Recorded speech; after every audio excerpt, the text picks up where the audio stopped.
session of the City of Frankfort Board of Commissioners. Today is March 14th.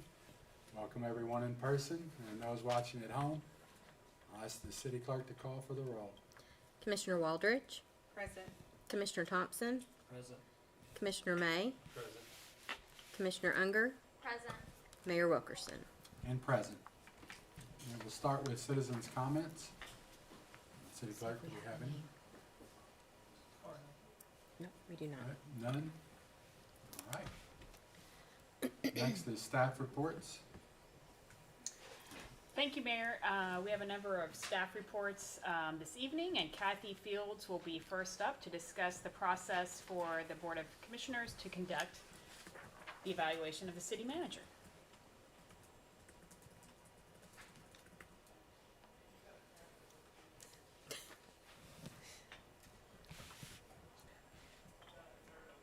I think Kathy Fields is in the other room where all the staff are. It's gonna take a little while to get used to. Yeah. Get back to the. She's probably eating. Hello there. Moving on quickly. I'm here to talk some about the city manager evaluation, and even before jumping into how we've handled the evaluation in prior years with other city managers, we have the evaluation instrument on screen. I wanted to talk to all of you some about the timing for when we do the evaluation. So right now is kind of typical timing for the city to be collecting evaluations from employees, so we could follow that timing.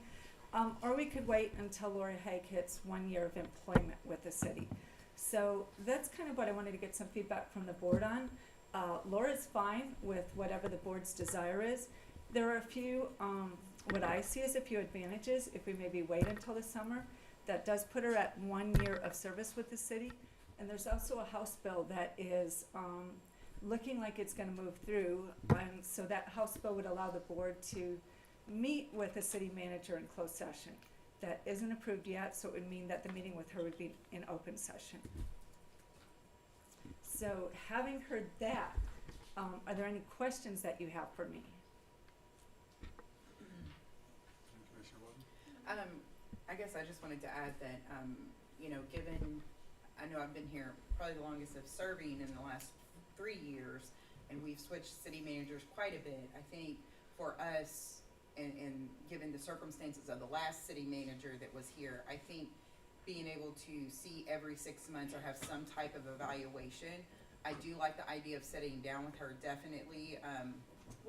And I don't mind whether it's publicly or behind closed doors or what have you, but I would prefer, the community to know what's going on with the city manager, so they're aware of her work and any issues that we may have or goals that we want to set for her and things of that nature. She works for the city.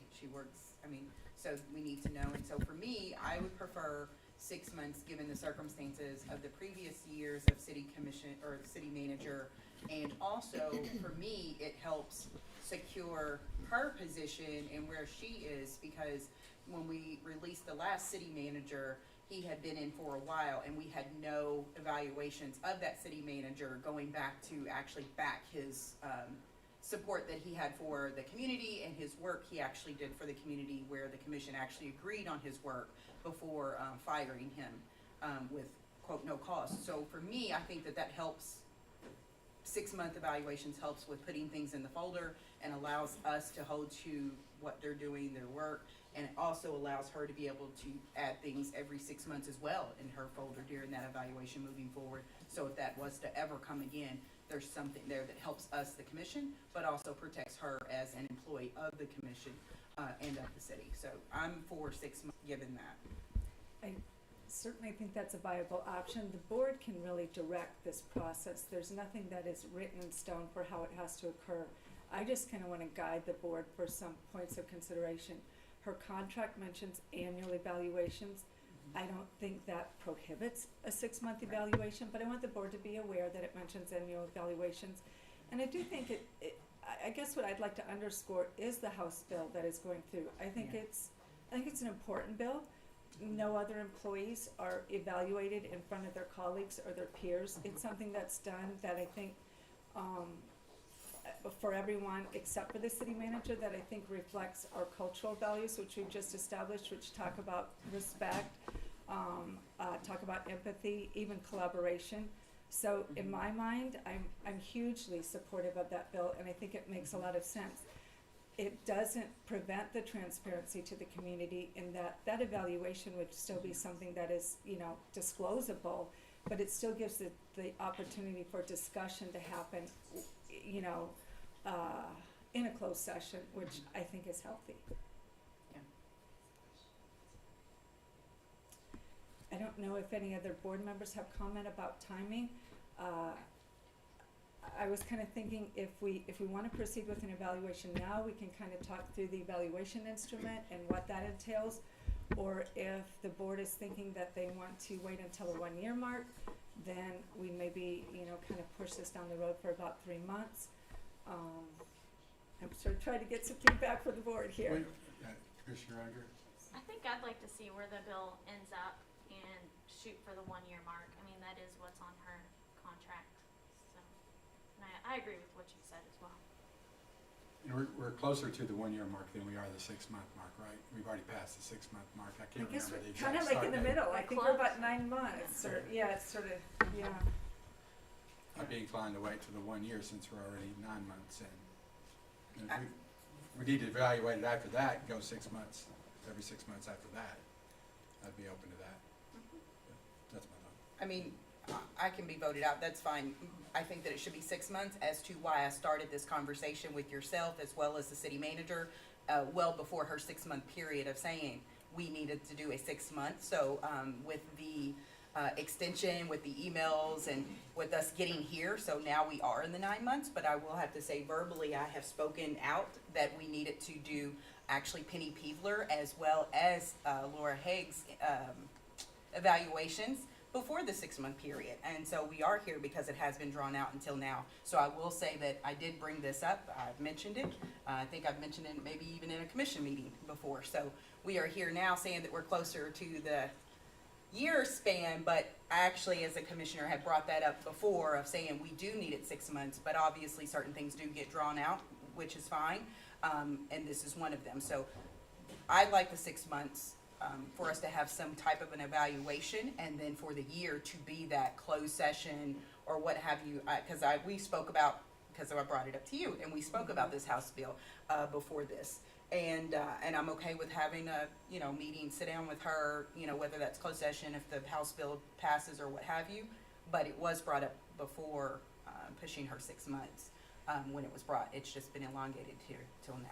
And I want to publicly acknowledge and confirm that conversation, Yes. that is something that has been important to you, so it's Yes. consistent in your message. Yeah. And as well, I want to emphasize that from my understanding, the city manager is entirely flexible with the will of the Mhm. board. So whatever you feel like would be the best way to proceed with this would be legally compliant. It's, there's a lot of latitude for, how you feel it would be best to proceed. I just need that direction, from you all.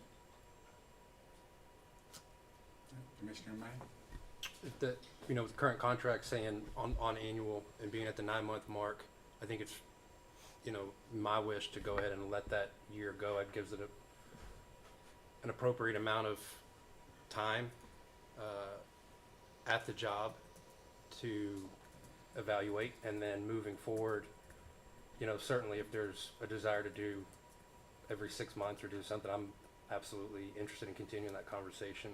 For right now, considering, you know, the piece of legislation being out there, the current contract being on a year, I would, you know, that's the direction I'm leaning. Any other discussion for Ms. I'll just, since it's up on the screen, I'll spend 2 seconds to just say that the process does start with a self-evaluation by the city manager. So the city manager evaluates areas that she feels she's been strong in, areas that some improvement may be needed, training, goals for the coming year. And then after that is completed, it goes back to the board, and the board individually identifies or responds to those items. Those items are compiled via Google form, and then it goes back to the board again. So that's kind of the process regardless of when it occurs. If I can add. Go ahead. So a lot of my colleagues, city managers across the Commonwealth, also do 6-month evaluations. They also do 360 evaluations, which I've sent that out, or Kathy Fields, I asked Kathy to send that out. So 9 of my, Actually, 11. 11 out of the 14. green direct reports have responded to that, so that's good and important feedback. And would be happy to, amend also the contract too, that it should be every 6 months, and that's fine. It's a good practice. So what we might do is at the point that the board sends the evaluation out to the city manager and the city manager provides her self-assessment, then that can go back to the board with the self-assessment that the city manager's done, as well as the assessment that we've received from the other department heads. The board can take all of that into consideration before compiling their responses. And just to be clear, if we did it now, you wouldn't do it again until 6 months from now. We're not gonna do this now and then 3 months from now, right?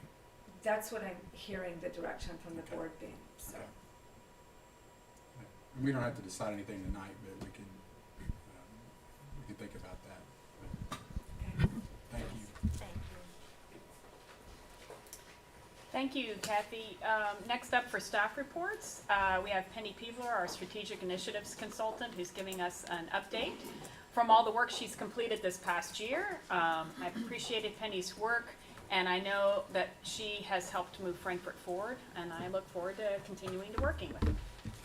Good evening, thank you. As Laura said, I'm here to report on aspects of the contract that I entered into with the City of Frankfort to provide strategic initiatives consulting.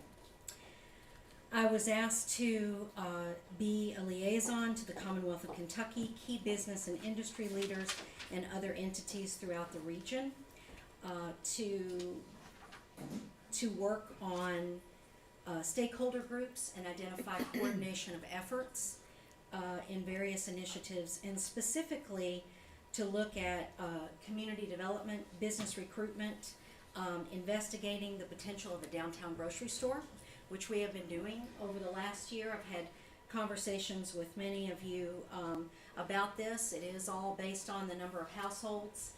That's kind of how that business model runs, and we have interviewed a number and met with a number of community grocers. We have not yet been able to find one to come into the market, but that work is ongoing and continuing. We will continue to look at other models of operating for grocery stores. There are co-ops and other kinds of community organizations that you as a commission could consider. The second thing I was asked to work on was to research and propose a business incubator program. As you'll recall, and I reported to you over the summer about the Interact program, we funded and launched a skills training program in data analytics. It was conducted by General Assembly, the market leader in workforce development training for technology and analytics.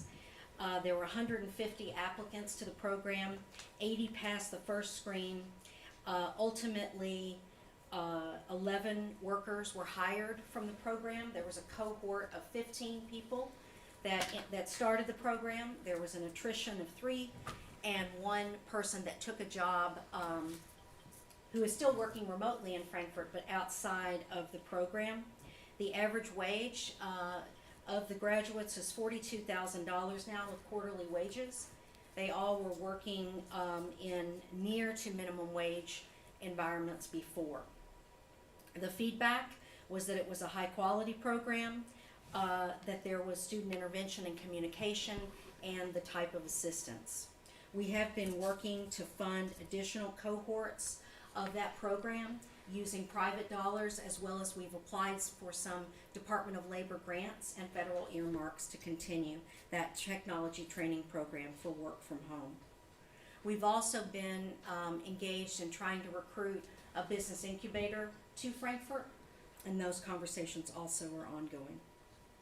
The third bullet point in the contract was to assist the city in strengthening ties with local distilleries, including creating visitor connections to downtown businesses. I'm pleased to report that prior to COVID, there was a potential program in place with Buffalo Trace to embed some tourism volunteers there, and those conversations are ongoing. And post-COVID, things are looking good. I've been working closely with Robin and the Tourism Bureau on that, and Buffalo Trace has just completed a new welcome center that had a soft opening this week.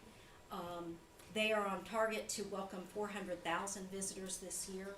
So that initial kind of human invitation is something that could be really transformative for our downtown businesses.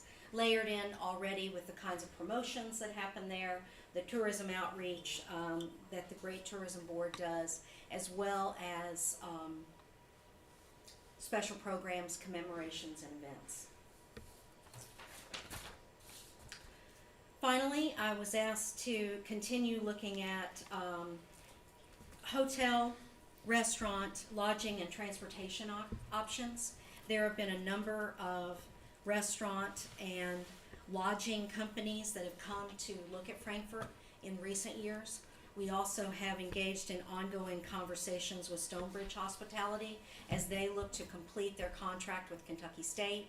Their occupancy numbers have been very high during COVID. We have a number of leisure travelers. As you know, Buffalo Trace did over 300,000 visitors a year, almost 320,000 the year of COVID, and as I mentioned, on pace for 400,000. So once the KSU students move out of the hotel, there is going to be additional rooms here in Frankfort that are going to need to be filled, and this is an ongoing conversation. We have brought a number of potential hoteliers to Frankfort, and there is an interest here. I think a lot of that has to do with the potential for convention and meeting space as well.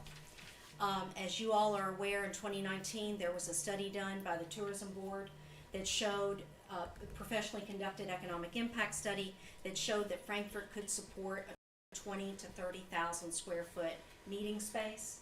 So this is a long-term, this is something long-term that the community really needs to address as a strategy. Because what we've heard time and time again from hoteliers who would be new to our market is that convention and meeting space is critical. Hotels will build a certain amount of space. As you know, the Capitol Plaza Hotel has about 15,000 square feet of meeting space. We know that we can support more than that. We have the study to support more than that. So this is an ongoing discussion for the Board of Commission, and certainly as well with your colleagues in the county. I was asked to lead a strategic planning effort for the city. That was a year-long effort. As you know, we worked together to create 4 areas of strategic focus, 21 strategies, and 83 action items. The strategic plan was presented and adopted at your last meeting. It was created from engagements and extensive public input through the Downtown Master Plan, on the table conversations, Riverfront Master Plan in 2009, Local Food, Local Places in 2019, and the Parks Master Plan in 2019 and 2020. I distilled all of that research. I met with you, I met with the department heads, and with other staff leaders to craft that plan together with you. And that was a large part of the work that I did over the last year. A couple of other things that I wanted to mention.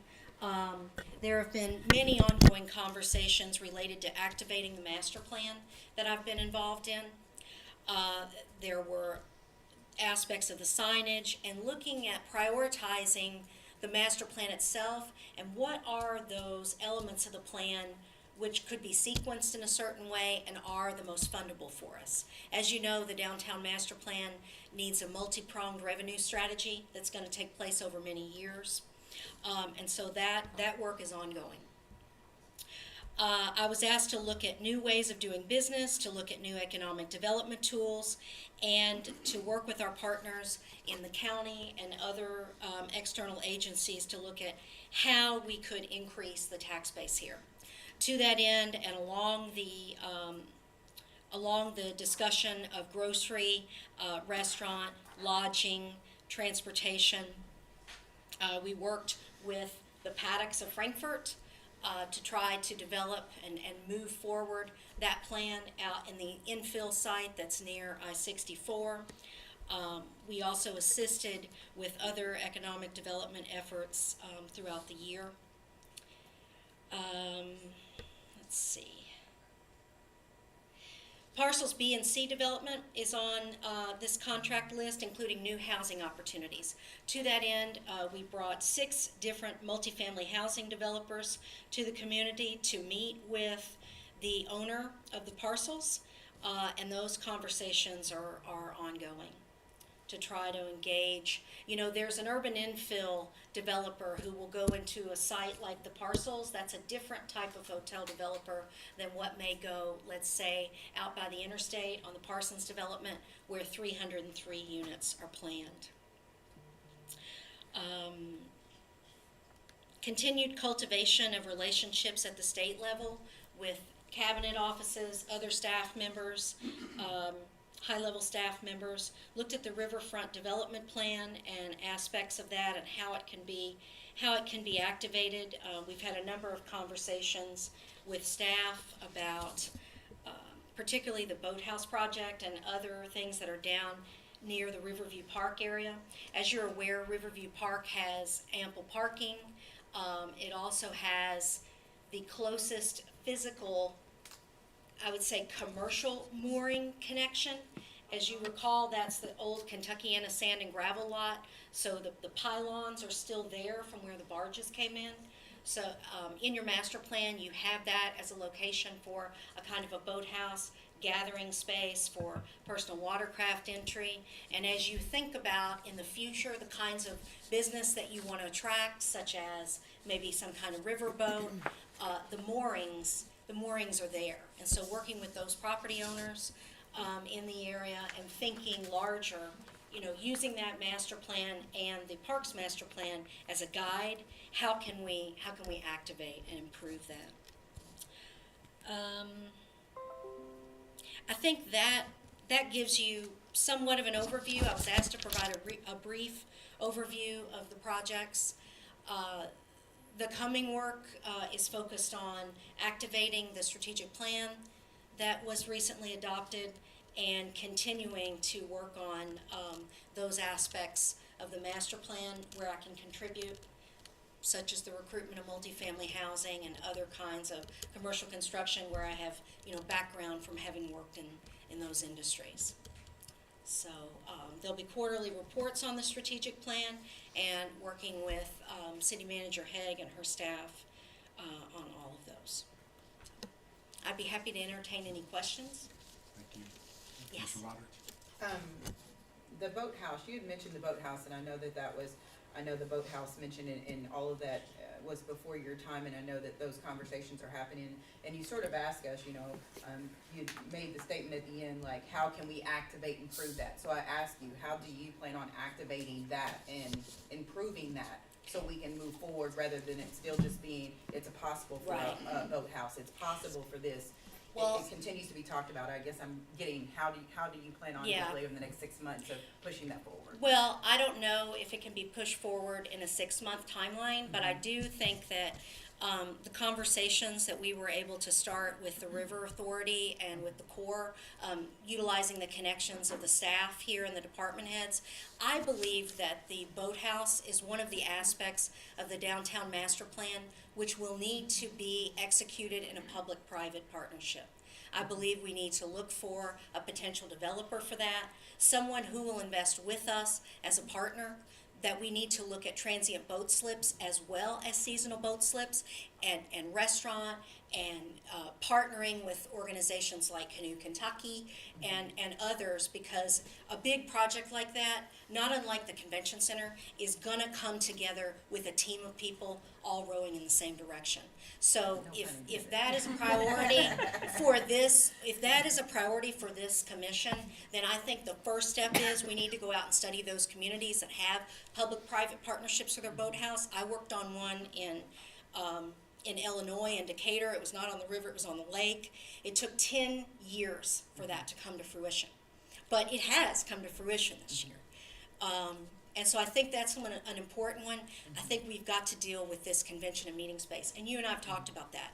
And I think we need to, we really need to work with our existing hoteliers. We have one hotelier in this city that owns more rooms than anyone else.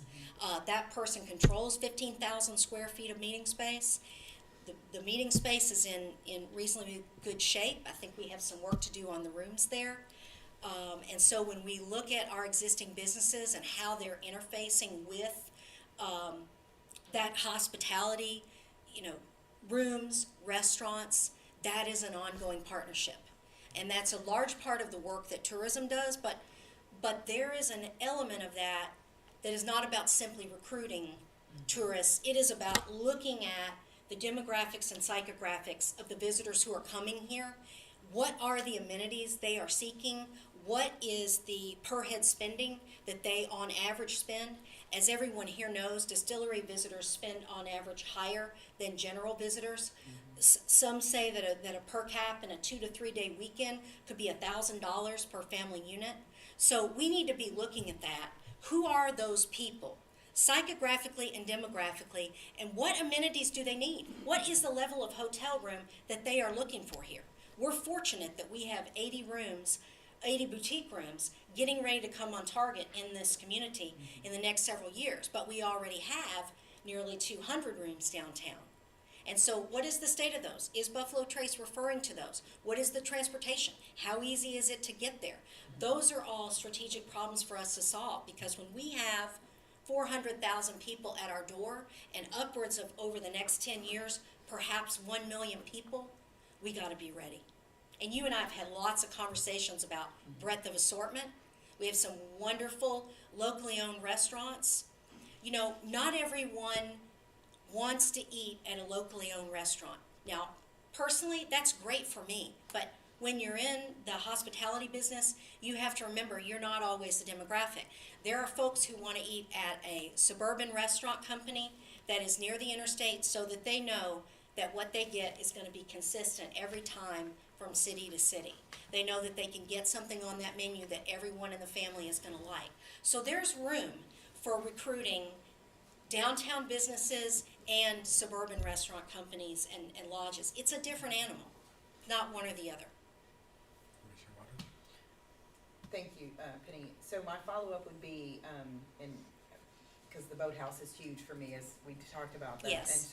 And I understand it's gonna take years to go, and I'm not saying get it done in 6 years, but I'd like to know what we plan on doing over the next 6 months, so this conversation isn't the same in 6 months, that we're still saying we need partnerships. Like, what steps are we taking toward that? And then I guess my other question is, just to name your top 3 things that you plan on covering, that you're gonna be pushing forward really hard and then over the next year. In the next year. That will bring in revenue for this city. Okay. Well, first I'll answer your question directly about the boathouse. I think the first thing to do related to the boathouse is to study the public-private partnerships, let's say over the next, before I come to you with the next quarterly and give you a report. These are the ones that we've studied. These are the ones that are making money for their cities and for their developers, looking at why is the partnership working and how can we replicate that. Okay. We need to continue having conversations with local entrepreneurs and businesses who work in this space. There are several that come to mind. We need to have conversations with those local operators, and we need to look at outside operators. So I think that is a doable scope of work within the next 3 months to do an environmental scan of what's out there and to have some of those local conversations, possibly 1 to 2 regional conversations. Got to see what we find. But I agree with you, we have to keep that moving forward. I don't see the city of Frankfort allocating the funds for that particular project to do it. I mean, that's up to y'all. But when I look at the models out there, I think that's one where, it could help us activate the Riverview Park master plan, which is a big part of that. And the second part of your question is, what are my top 3 issues for? Well, the strategic plan is my number 1 issue. Okay. And there are 4 priorities there. And those are economic development, those are communication, they are equity, diversity, and inclusion, and they are sustainability. I propose to double down and focus on communication in the near term for 3 to 6 months, to investigate the Kentucky Distilled brand, to see where it lands emotively, to continue the work, the good work that was done here by 6 different organizations coming together. I propose to bring those organizations together and to meet about the next level of that. Those organizations they launched the brand. Then unfortunately, we got into a COVID situation, so I would propose to bring everyone together, that we would look at our message schedule, and in addition to that, I would like to be a part of our economic development team, working with our external agencies, with this body and the other staff working in that, so that we are, again, all rowing in the same direction, particularly when it looks at how we can continue the cultivation of our existing businesses. This is a team sport, and we all have to be working together in that. City, county, external agencies. So that's 2. And the third one is, I think how we activate equity, diversity, and inclusion and our idea values is extremely important. One of the things that you asked me to work on last year, because you did not have an arts administrator on staff, was to focus on activating the arts master plan after you adopted it. So we got together with Yes Arts, we recruited them into the building to get more citizens in here. We launched the Board of Commissioners Art Gallery. This year I've been collaborating with Blair and with Rebecca to write a grant to include music in that. We've written a grant to the NEA to try to start a new music festival in 2023. That will not take a lot of my time. There's staff that oversees that, but some of the strategic ideas about how we engage the community in that work, how we take that work out to different parks, different locations, honoring the businesses from other countries who are doing business in Frankfort, and how we partner with the county in that. We need to recognize those international companies that are doing business in Frankfort. And we need to have all our citizens really start to understand and hear what they mean to our economy. Family, wage, sustaining jobs. So, does that answer all your questions, Commissioner? Yes. Okay, Yeah, great. that was Any helpful. further questions? Commissioner Tom? Hey Penny, how are you? Seems like it's been forever since. I know, I called you today. I've missed you. Parking garage. Is that really what is kind of the jumping off point for getting things really moving in the, In the parcels? in the parcels, and then really with the tourism corridor? It seems like we all are waiting with bated breath, and I know that everyone is, in the community as they drive by, Mm-hmm. each has a different idea of what should happen there and Yeah. why things happen there. So I'm just wondering, is it the parking garage that is really pushing this, and is Mr. Johnson continuing to work towards some goals Yeah. orientated with that? Mr. Johnson and his team and I have had a number of conversations and meetings, as I mentioned, with multifamily housing developers. I think multifamily is the most logical first thing to happen there. Is multifamily directly related to the garage? In some ways, yes. I think you're really dealing with 2 different issues. One, you're dealing with the return to work of people. That's one thing that I think delays the parcels. I think the parking garage is another thing. I certainly don't speak for Stonebridge Hospitality, but if I were operating a business in Frankfort and I was unsure about my parking, where it was going to be, when it was going to be, I don't think that I would be able to make the investment, let's say, in a room upgrade until that was settled. As we've discussed previously, my understanding is that Kentucky State dorm is going to be ready for fall of 2022. Which means, I might be wrong on that, right? But whenever it is, we're going to need to make sure that we are in hotel attraction mode, when that happens. And so the parking garage is part of that. We also have to think about the visitor experience. When you are renovating in an operating facility, there are nuances of building, lay-down areas. So yes, I think it is an important point, the parking garage. I don't think it's the only point. And I think we, the city of Frankfort, the developer, whoever does the parking garage, the hotelier, we've all got to be in lockstep on doing construction in an operating facility. It's critical in hospitality.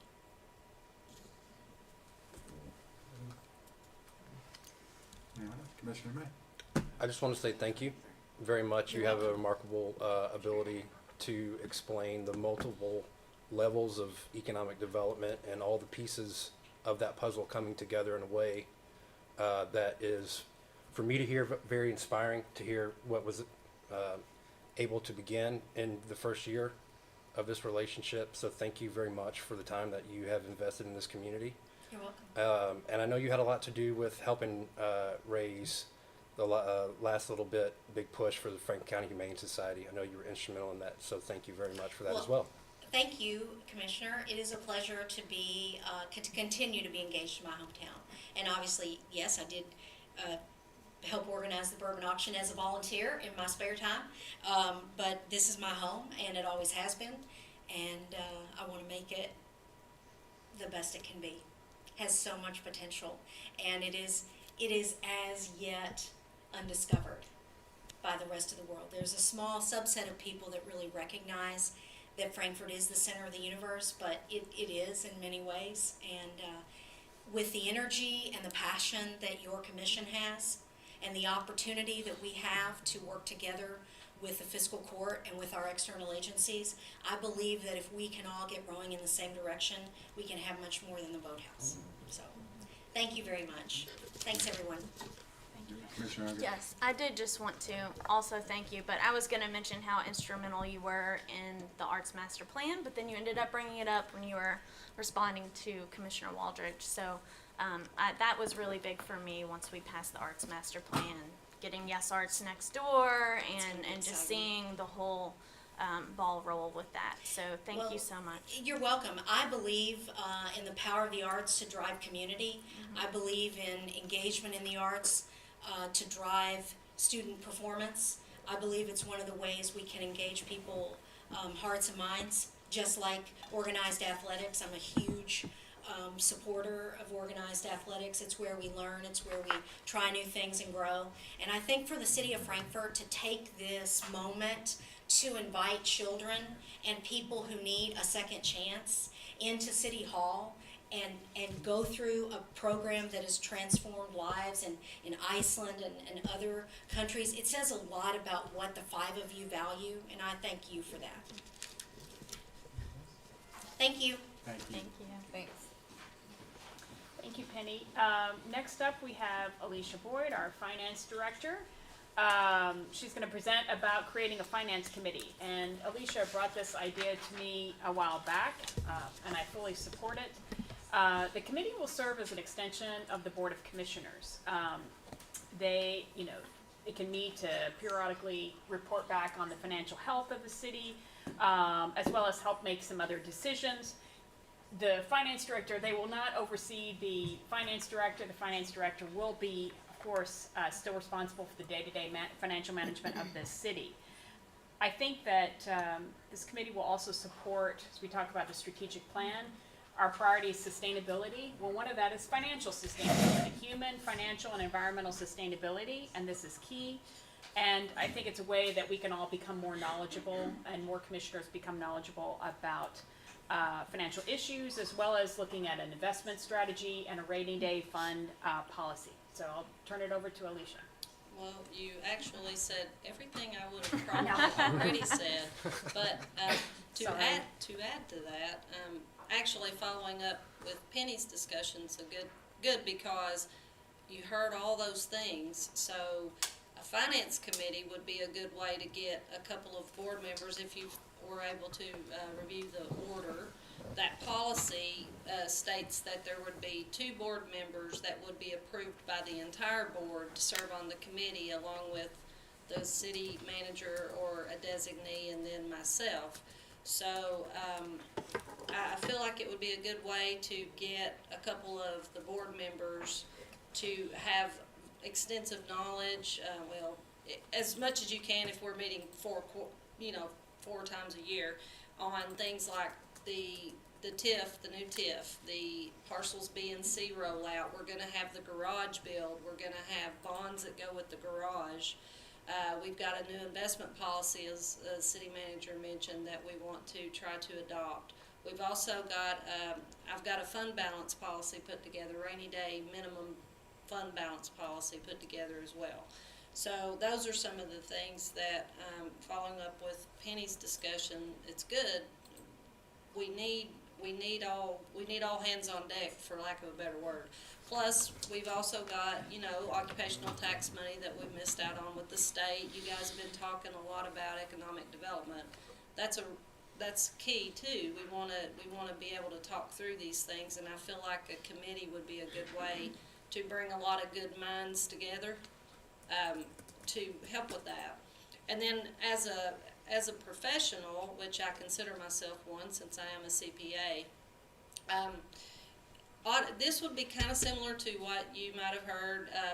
The publicly traded companies have audit committees, and that's a requirement. So think of it kind of in those terms too. You could serve whomever's on the committee would be, it'd be kind of like an audit committee too.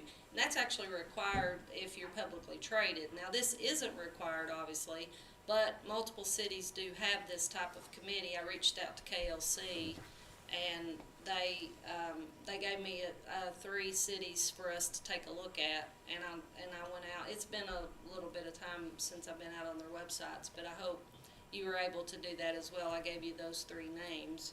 So I really feel like it's a very good committee to establish.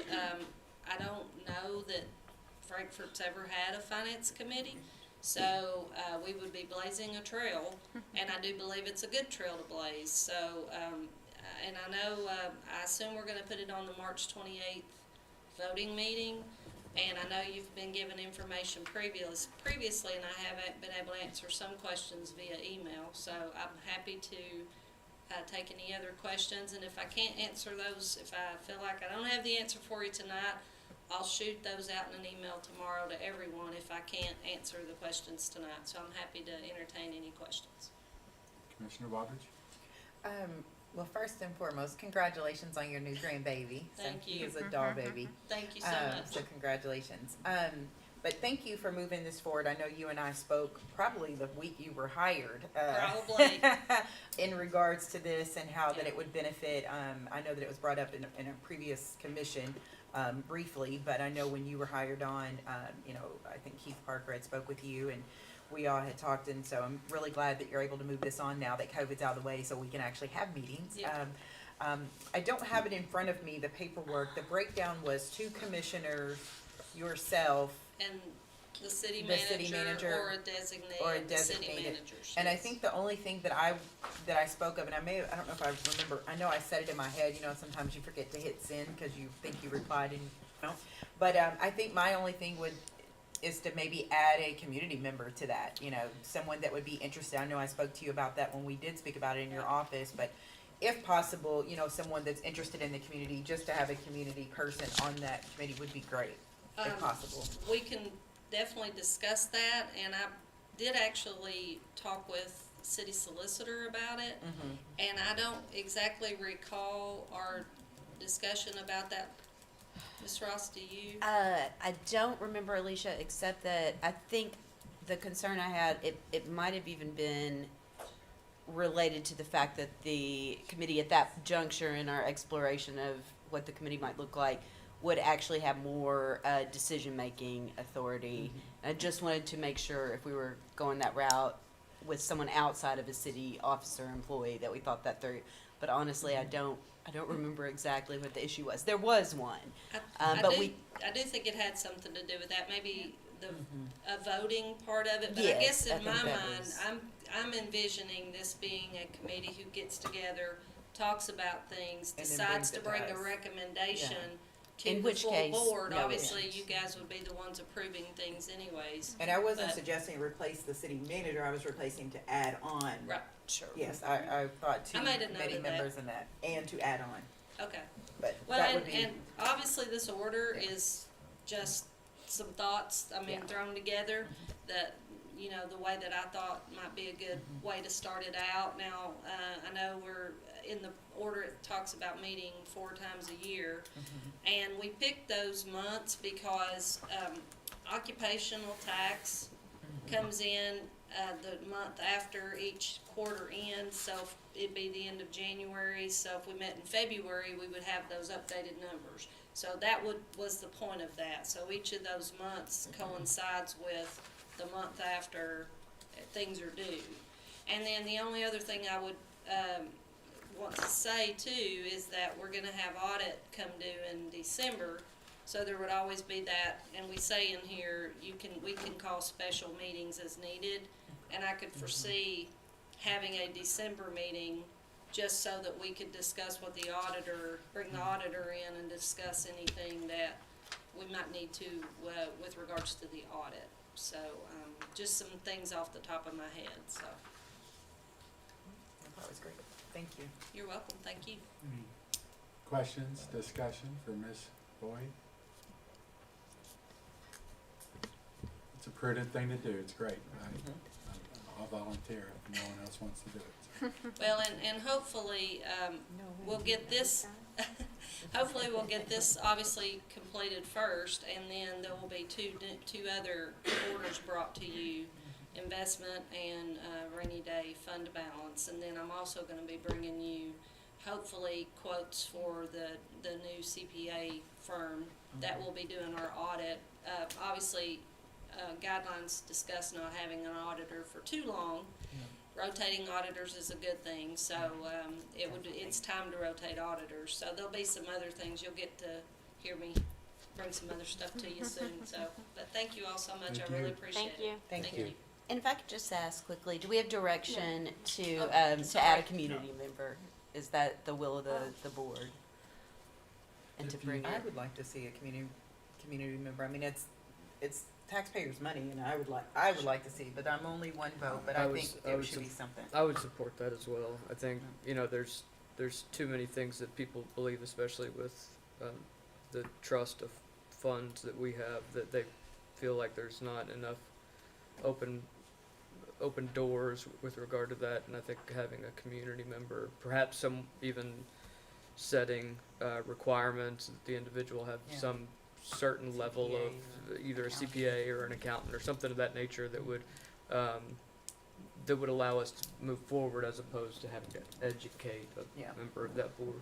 I would agree with Did that. the other cities have community members? Because I don't remember seeing. I don't think so. I think the other, and I'll go back and check and Okay. shoot out an email to you I was just tomorrow. wondering. But I don't think so. I think they only had board members, but I won't Okay. swear to it. It's been a while since I've. Not that I'm opposed to it. I just I didn't Well, and- remember seeing it. And Right, and then other also in the examples. order, we do state that we would have the option to bring in outside expertise, obviously for like debt issues, bond issues.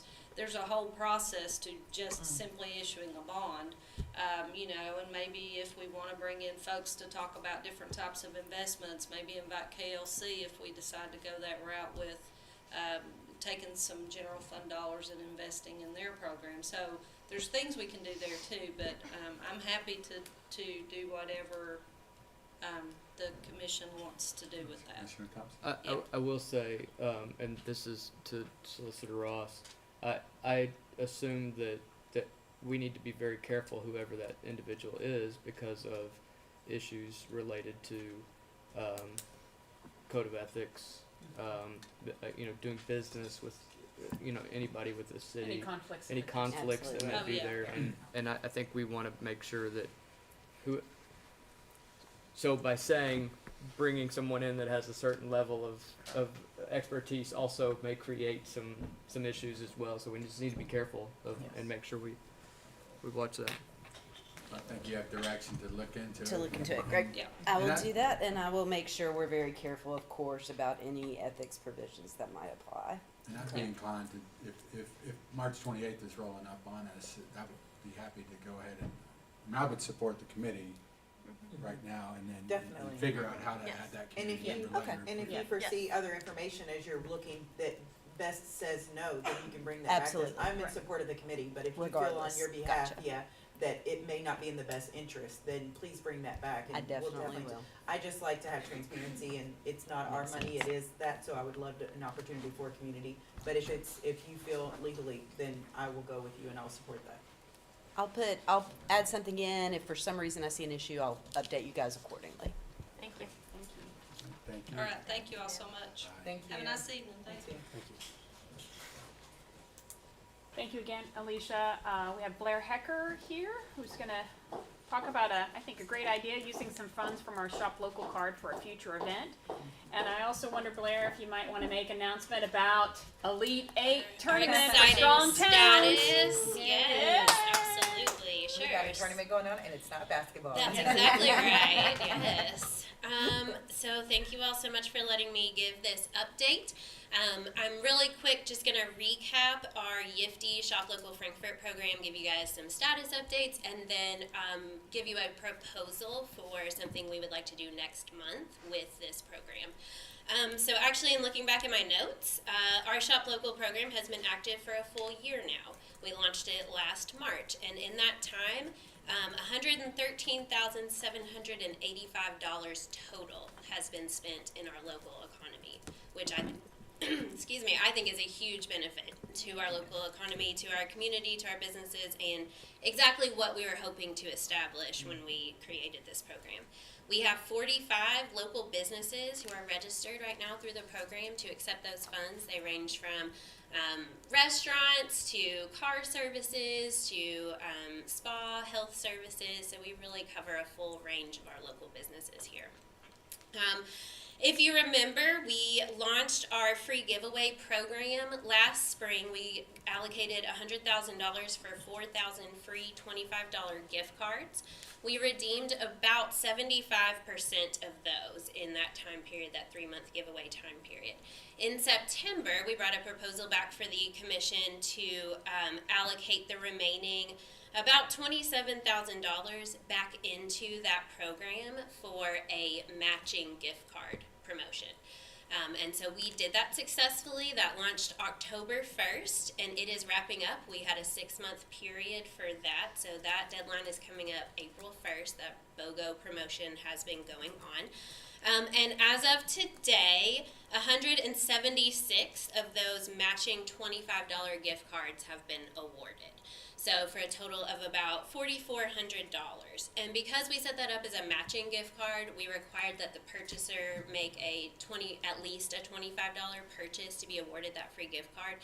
So really that impact is another $8,800 that has gone back into the economy, our local economy, just from this promotion.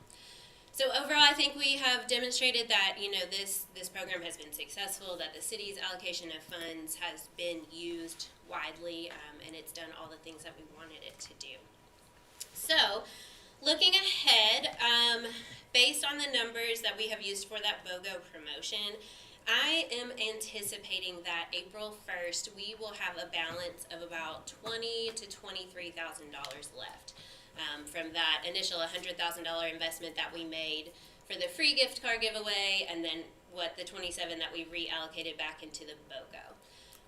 So our proposal that we would like to bring to you all and get some direction on is April the 29th is going to be our International Jazz Festival event downtown. We have had a schedule change from, it was previously scheduled for April 30th. We've moved it to Friday, April the 29th. It's going to be the same jazz concert. It's going to be held at the Grand downtown. What we would like to propose to do as part of that concert and that evening of celebrating downtown and the International Jazz Festival, the proclamation that the city issued last year, is we would like to use that also as an opportunity to utilize the Thoroughbred Trail and welcome Kentucky State University students to come use that trail. When we did our ribbon cutting, it was off season for students, and so we haven't had a good time with weather and everything else to fully, I think, encourage students to use that and to come and be part of our downtown community in that way. What we would like to propose to do is that we use those remaining funds for the city to actually purchase a set amount of gift cards for a value of either $15 each or $25 each. And we would give those away that evening to Kentucky State University students who would like to come downtown, and encourage them to spend those to have dinner or dessert or shop or whatever in our downtown restaurants that evening prior to the jazz concert. So it would be a great way to, make a lot of connections with a lot of our really good programs that we've implemented in the past year. Another great way to start to build on those town and gown relationships. And, I think help our local economy and also start to really make those connections utilizing our new connectivity points like the Thoroughbred Trail. So that's the proposal. Based on that, just for numbers' sake, I estimated if we had about $20,000, that would get us about $825 gift cards or about $1,315 gift cards. I wouldn't recommend going any lower than that, just because, we would want, if someone's going to come downtown and be given this gift card, we want them to be able to use it to have dinner or, whatever they want to do. And I checked with Sonia Sanders this afternoon, and there are approximately 2,200 students currently on campus at Kentucky State University. So that would give us a really good amount of cards, I feel like, to be able to be awarded to a large percentage of that student population. So I'm happy to entertain any questions about that, or get direction from the board about what you would like us to do going forward. Question? Are you looking? Of course. Commissioner Walden? I don't have a question. I think it's a great idea. I supported you when you pulled me aside when you were in your office the other day, a few weeks ago actually, and I'm very supportive of it, and I absolutely like that it is pushing the town gown feel, and hopefully we can continue pushing that. This could be a first step forward. Would love for us to have something in Kentucky State to try to push them to the trail, because I think a lot of students don't even still know that it's there. So I'd like us to do something on KSU's end, but I think this is a great idea, and I think between you and KSU to see how many students that we can help the most. So I don't know if I really want to be over the $15 or the $25 portion. I think that would be up to you speaking to see about how many students that would be. So if you think sticking with 25 is great and that's gonna hit a number of students, great. If you think more students are going to be down and you think we should hit the $20 mark or something, I would wanna leave that up to you and seeing how many students we can help. But I think pushing it down to 15 may be a little small, if we're wanting to help them a meal and things of that nature. But I'd rather leave that portion up to you and KSU on how many students may be coming down versus us saying how much that they get on a card. But I loved it, and I think I want to push it forward, so. Okay. And I will say that you bring up a good point. Logistically, part of what we had discussed doing was setting up some sort of like table or tent at the top of the Thoroughbred Trail, and having students come check in there, sign in, and then that's how they would be awarded their gift card to then come downtown. Okay, that'd be awesome. Is there going to be advertising prior to? Is there going to be any type of advertising prior to at K-State so they know? Absolutely, yeah. Okay. Yep. And it works out timing-wise very well. For our voting meeting, I could bring something to you guys, a proposal for March the 28th, and then we would be able to, probably April 2nd, just go ahead and purchase these cards, know how many there are, and work on pushing that out with our Jazz Festival advertising as well. I don't want to hold you up on a vote, but I push it forward and you make whatever cards that need to be. I'm good with it. What happens on April 1st with the current program? So that's a really good question. There's some confusion about the Shop Local program just because we launched our giveaway at the same time that we launched the entire program. The Shop Local program exists on its own without the city's contribution and funding.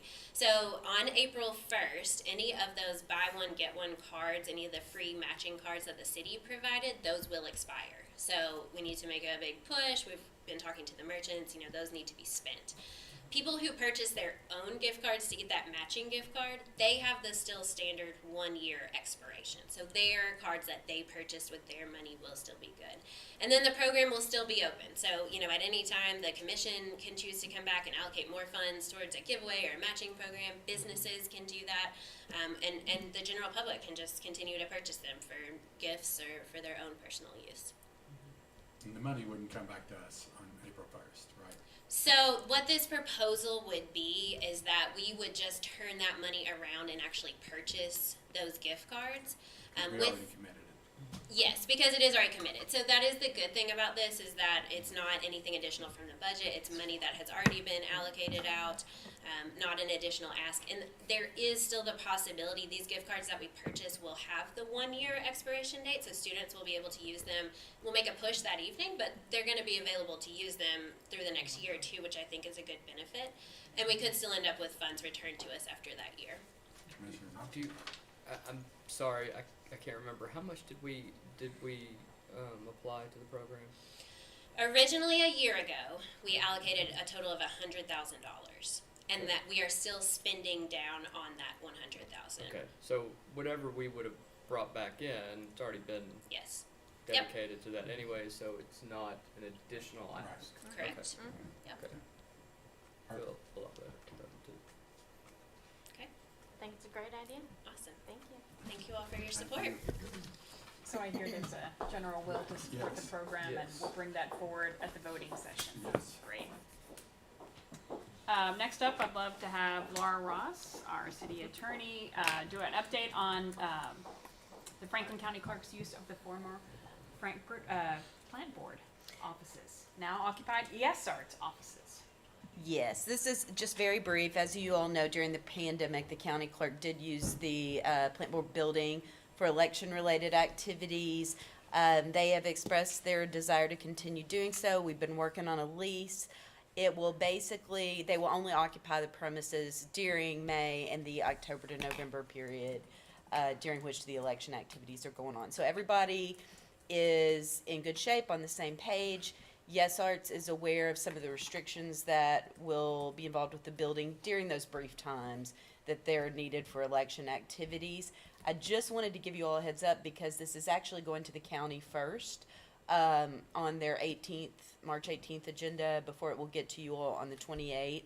So I didn't want you all to see it on their agenda and wonder what on earth we were doing. So it's a very straightforward lease. It's 1 year with the ability to renew. And I think everybody is in pretty good shape with the terms. Solicitor Ross, I want to thank you for working on that project. I know that when County Clerk Hancock contacted me, he wanted it to be addressed, and there were some things that needed to be done, and I think we all learned a little bit about communicating with the county officials and how they were doing things, and I think you and Penny and everyone else that was working on that did a good job of making everybody as happy could be. Thank you. We worked very hard on that. We started several months ago the process of trying to reach out to the county clerk and make sure we got the lease finalized. So we were happy to get that done. Good. And I recently met with Elle, the head of Yes Arts, and I know that she'll invite you guys over. All the volunteers, they've done a fantastic job with painting, additional cleanup. Andy Ferris, our maintenance engineer, has been fantastic in helping them out. And I know they'll have a showing ready, so hopefully see it right before they have to shut down for the elections, and invite everybody over to the Board of Commissioners Gallery. Maybe we can have a team building effort over there and paint something. Somebody has. I'll do it next. Did I say that? Yes, I know, you did on your day off, you used it very wisely, look at there. Final staff report. I just wanted to give a brief update to the BOC and the community because you probably saw from Shermay, she sent out an update related to the executive order on COVID-19. Essentially it is, as you can see, we've gotten rid of our mask mandate at the city, and also we have eliminated the extra COVID leave that we had in place. Actually, the city was generous in extending that beyond the federal mandated guidelines, but we have eliminated that. However, we are not in charge of eliminating the emergency order. That's something that the governor has to do, and I know the General Assembly is currently discussing that right now. So you might see a change in that here shortly, but that's something that's their responsibility, so I'm glad we can all be back in person. All right, Commissioner Thompson? How did Solicitor Ross and City Manager Haig? How does the I guess termination of that particular order? How does that affect the powers of the mayor? Sorry, Mayor, not trying to. The powers of the mayor will remain under the emergency declaration. Our local declarations are actually separate from the state declaration. Right. So as long as we remain under the emergency declaration, the mayor will retain the powers associated with the office per the emergency statutes. Okay. When we end our emergency declaration, then those powers will also be terminated at that point. I think our emergency management director, and probably not speaking correctly, but he also had recommended that we keep those until the governor, I should clarify, until the governor rescinds the order of emergency on the state level. Any money. It's connected. Never know. Any other discussion or questions? Okay, discussion items. Yes, thank you. So unfortunately, Melanie Van Houten is ill today and could not present, so we'll get her scheduled hopefully next month. So I'd like to call on Nicole Kunkel, Chair of the Architectural Review Board, and give us an update, brief update on their activities. Thank you, Nicole. Hi, Welcome. thanks for giving me the time to do this. I did my best to condense 1 year into highlights in 5 minutes or less. She's like, that's what. So I just want to be very clear before I launch into what I've written here, that everything that I'm going to say today was generated by a member of city staff. So we wanted to acknowledge as a board how much our city staff that supports us are really appreciated, because they are rock stars, every one of them. So. Thank you. So I'll start by referencing our certified local government agreement, and portions of that document is presented, will be presented in a report to the Kentucky Heritage Council each year, and it's a requirement of that agreement. So under the CLG agreement, Frankfort is responsible for the following 8 tasks, not just the Architectural Review Board, but the city.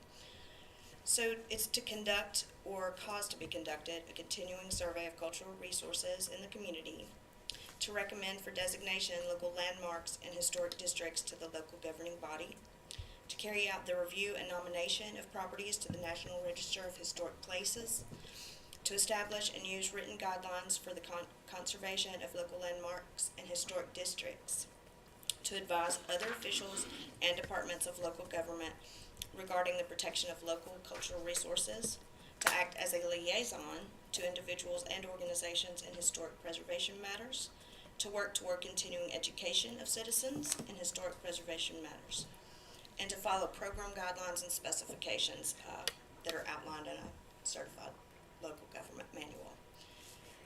So a few things, just a few highlights that the ARB assisted with to fulfill the city's obligations under that agreement are: we wrote letters of support for the March on Frankfort Oral History Project and for the African American context that's currently in the works. We served as, or requested to be recognized as, consulting parties under the National Historic Preservation Act for the proposed Broadway Bridge and YMCA projects.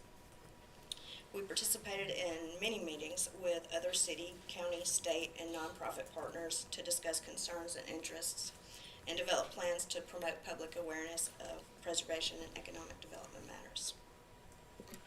So from there, I want to jump to the 2021 annual work plan of the Architectural Review Board. And we were told this was a lofty list, and it really was. But again, rock star city staff. So number 1 on our list was to begin an update to the Special Capital Zoning District Design Guidelines. The other historic district guidelines have already been pulled out of the city ordinance and are standalone documents, which is typically the way these things work. So it would be great to get that last district separated from Article 17 in the zoning. and that is underway. It is not actually started yet, but if I understand correctly from staff, but it's on the way. The second item was to seek a memorandum of agreement document with the Kentucky Heritage Council so that the city could access the historic survey forms and get just for internal use for the city planning. But unfortunately, this year and last year, the Kentucky Heritage Council is in the process of digitizing everything, like massive amounts of documents. So there are no documents available. But hopefully that should be becoming available in the next couple months.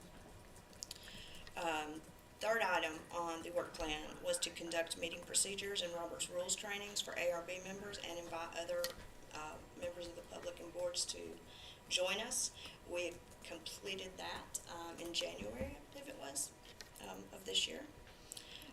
We wanted to prioritize a list of potential new historic districts and or landmarks. So I just had a note from Vicki Berenberg on our 2021 annual work plan that probably the African American context that's underway will help provide direction for some of these neighborhoods. And I know one of the Architectural Review Board members was interested in Montrose Park. So we're starting to generate that list so that maybe moving forward we could take some action on some of that. Host a preservation workshop. We have done this like every year. This year Bob Yap came. It was well attended. It was a great preservation workshop. And I believe that was one of our certified local government grants that paid for that. We also wanted to investigate holding a preservation training seminar and hosting it here in Frankfort for real estate professionals. And Ms. Irma Johnson of the board started the legwork and getting a place to host it. We still need to get an appropriately certified teacher, but we're still working on that in partnership with the Kentucky Trust for Historic Preservation and I believe it's the Franklin County Trust for Historic Preservation, 2 trust groups. And the last is to provide updates to the Board of Commissioners on what we're doing. So here I am.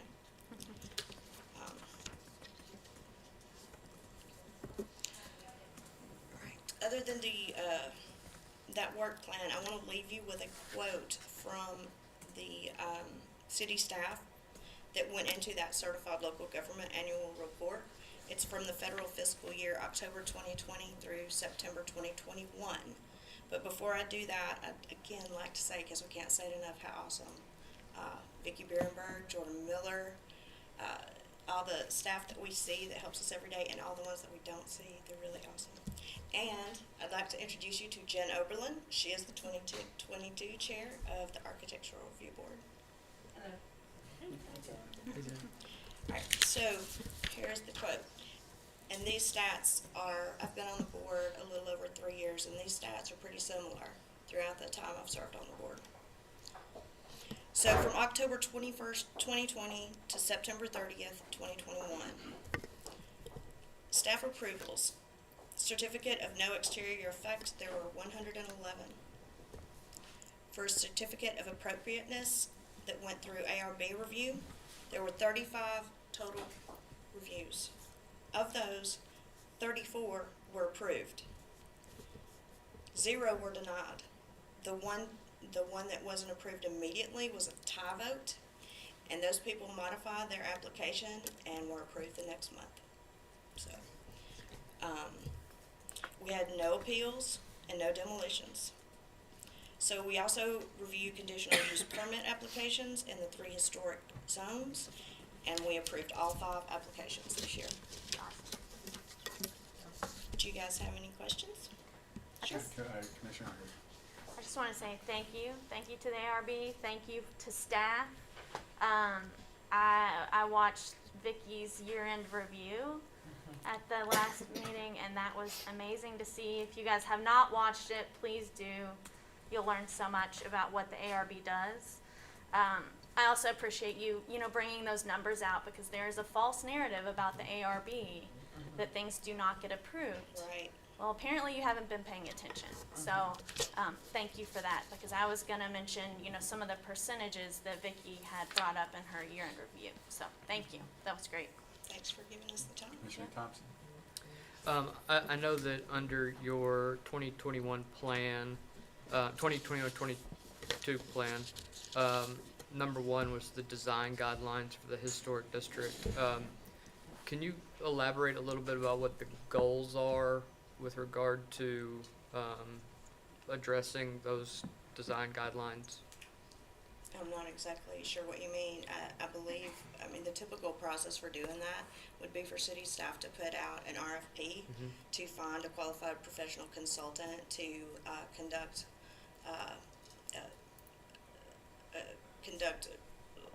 I guess to provide a quote. And I think there's you have to take 3 quotes on that. Yes, well, I'll happily defer to Vicki. Okay. But again, the goal is right now, South Frankfort is covered under Article 17. Gotcha. Which is the city ordinance. That was my main. Yeah, they question. Article 17,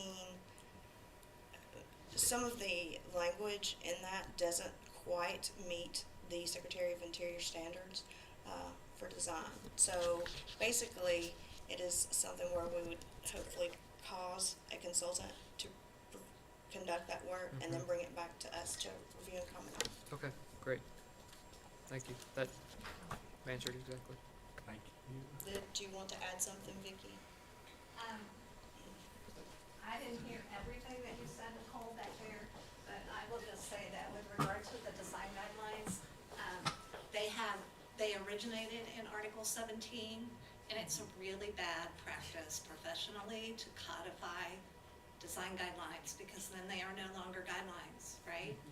And so a few years ago, it was recommended to the city that they pull those out and have separate documents. And because the character and the significance of our historic zones are all different, it was recommended we have 3 sets, one that's specific to each area. So we've already done the special historic zoning district and the central business historic zoning district, and now we're working on special capital. Did you guys have any more questions for me? No, thank you, Ms. Carter. Thank you so much, Nicole. Thank you. And I see Eric Cockley, our planning director, is here to welcome him. He's going to talk about the selection of a new parking garage operator. As the board may recall, the city funded a downtown parking study, actually very important, not only as part of our downtown master plan, but also economic development. One of the recommendations in that downtown parking study was to do an RFP for a new parking operator, and how a better managed parking garage and better managing parking efforts, signage, everything will contribute to our local economy. So thanks to Eric for leading this effort, and looking forward to share more with us. Yeah, absolutely. As Laura said, we've kind of through this whole process looked at both improving the operation of the garage, but also incorporating that with how we kind of a little more actively have a partner that manages all of our on-street parking enforcement, messaging, education, the whole package, including public outreach as a part of that. So that's what we've worked to put together with our preferred respondent to the RFP that we put out just here recently, and we've been working with them to negotiate to something that we think we can support and bring to you all, which will hopefully happen later this month, but wanted to kind of go over the big parts with you today. So the first thing to think about when going over the contract that we brought to you and the services that we're really expecting to get out of the parking operator as part of this new arrangement is that a lot of it is different and more than what we're getting now. Right now we have a parking garage operator that focuses specifically on operation of the garage, and we have intermittently done on-street enforcement ourselves. That's largely been conducted through the police, which means we have to, have personnel, equipment, software to do this, things of that nature. Collections with the parking enforcement program has often been tough, depending on both logistics and then the political will at times to go after, scofflaws, if you will. So services that will be rendered by this parking operator, if you all choose to move forward with our recommendation to enter into a new arrangement. Just like now, they will also operate the garage, including maintenance, cleaning, lighting, the elevator, signage, as Laura mentioned, within the garage, marketing materials, and really helping us hopefully get the most we can out of that garage, particularly with some of our new nearby residential projects, some of which could potentially generate we hope a lot of business and new parking tenants in the garage. They'll also, as I mentioned, take on downtown on-street parking enforcement, using what they've referred to, and we wholeheartedly agree with an ambassador approach is what they refer to it, where we're really trying to be partners downtown. Our parking enforcement folks will view themselves only partly as parking enforcement officers, if you will, and partially as, you know, downtown city partners. If folks, you know, need to know where they can park and not, these folks are down here to help share information, to let people know the best way to interact with our downtown parking environment, both on the street and off, as well as, you know, just general help and assistance. You know, they may carry around maps and let folks know if they're new from town and looking for a particular restaurant or something. These folks are going to be approachable, identifiable, and be trained to interact with the public that way, in a way that's not so adversarial as you would think of as a, you know, a parking enforcement officer. I mentioned before about increasing our outreach and education. One of the recommendations from our parking study that we created was to form a parking advisory group of some of the different stakeholders downtown that interact with our parking system and have very different needs.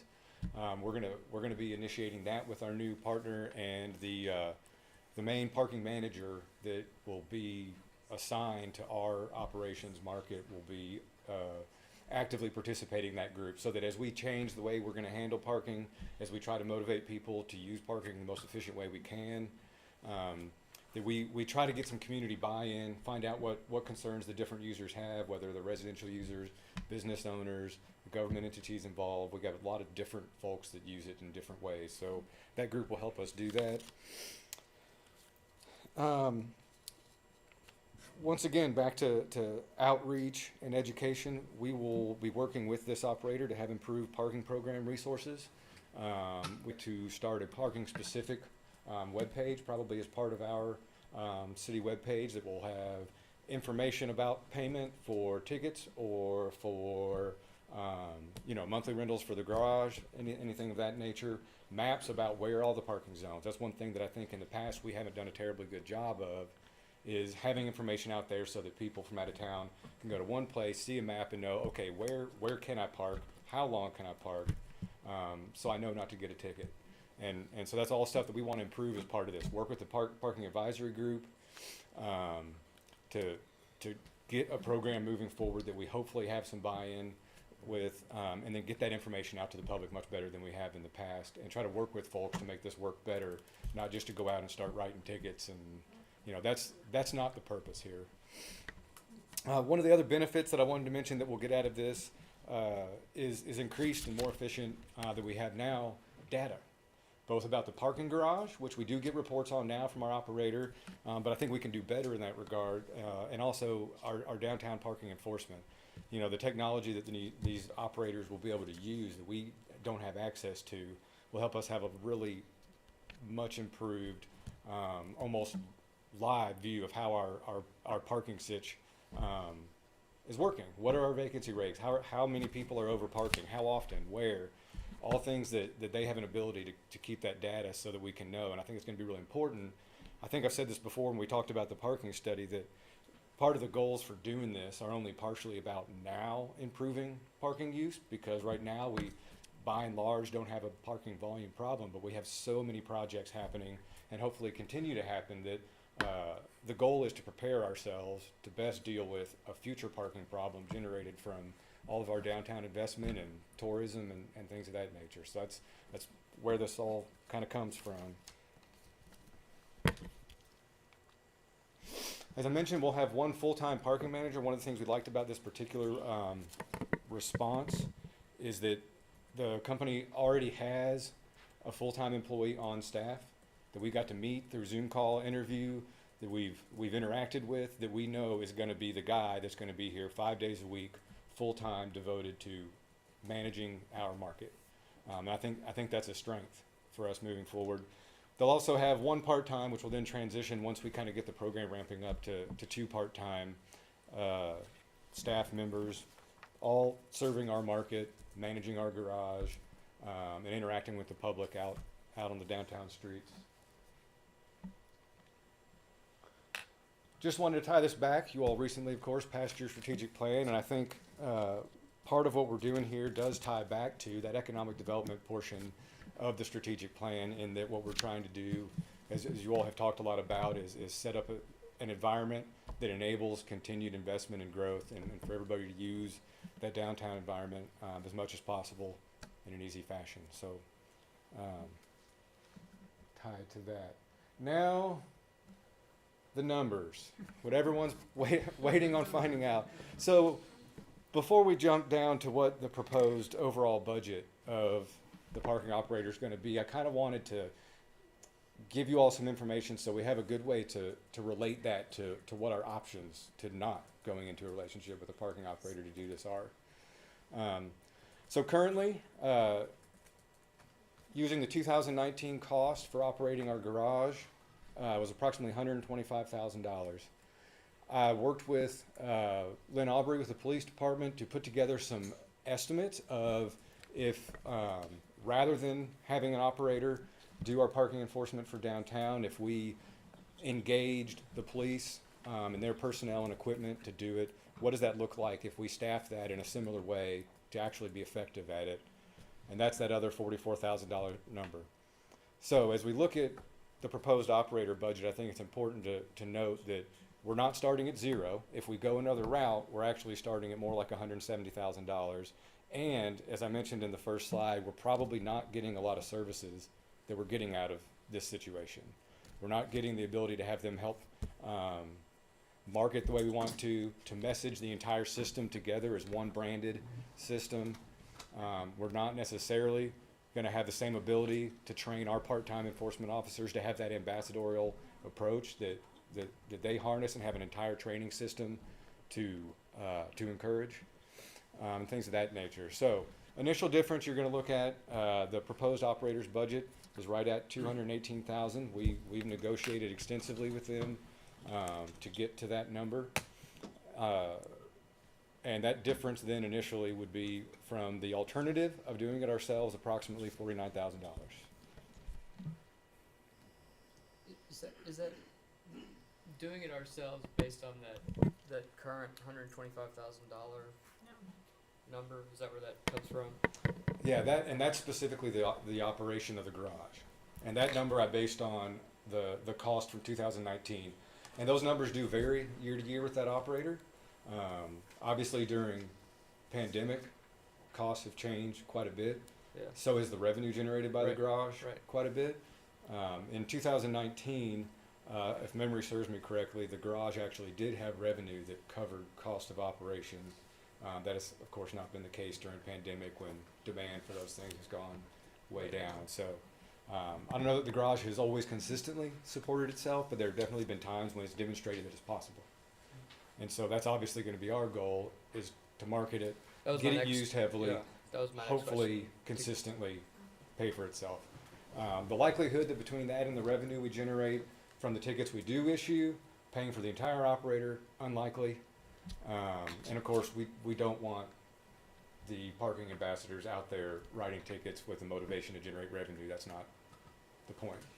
We want to work with people to educate them to use the system appropriately, preferably without having to beat any more people over the head with parking tickets than necessary.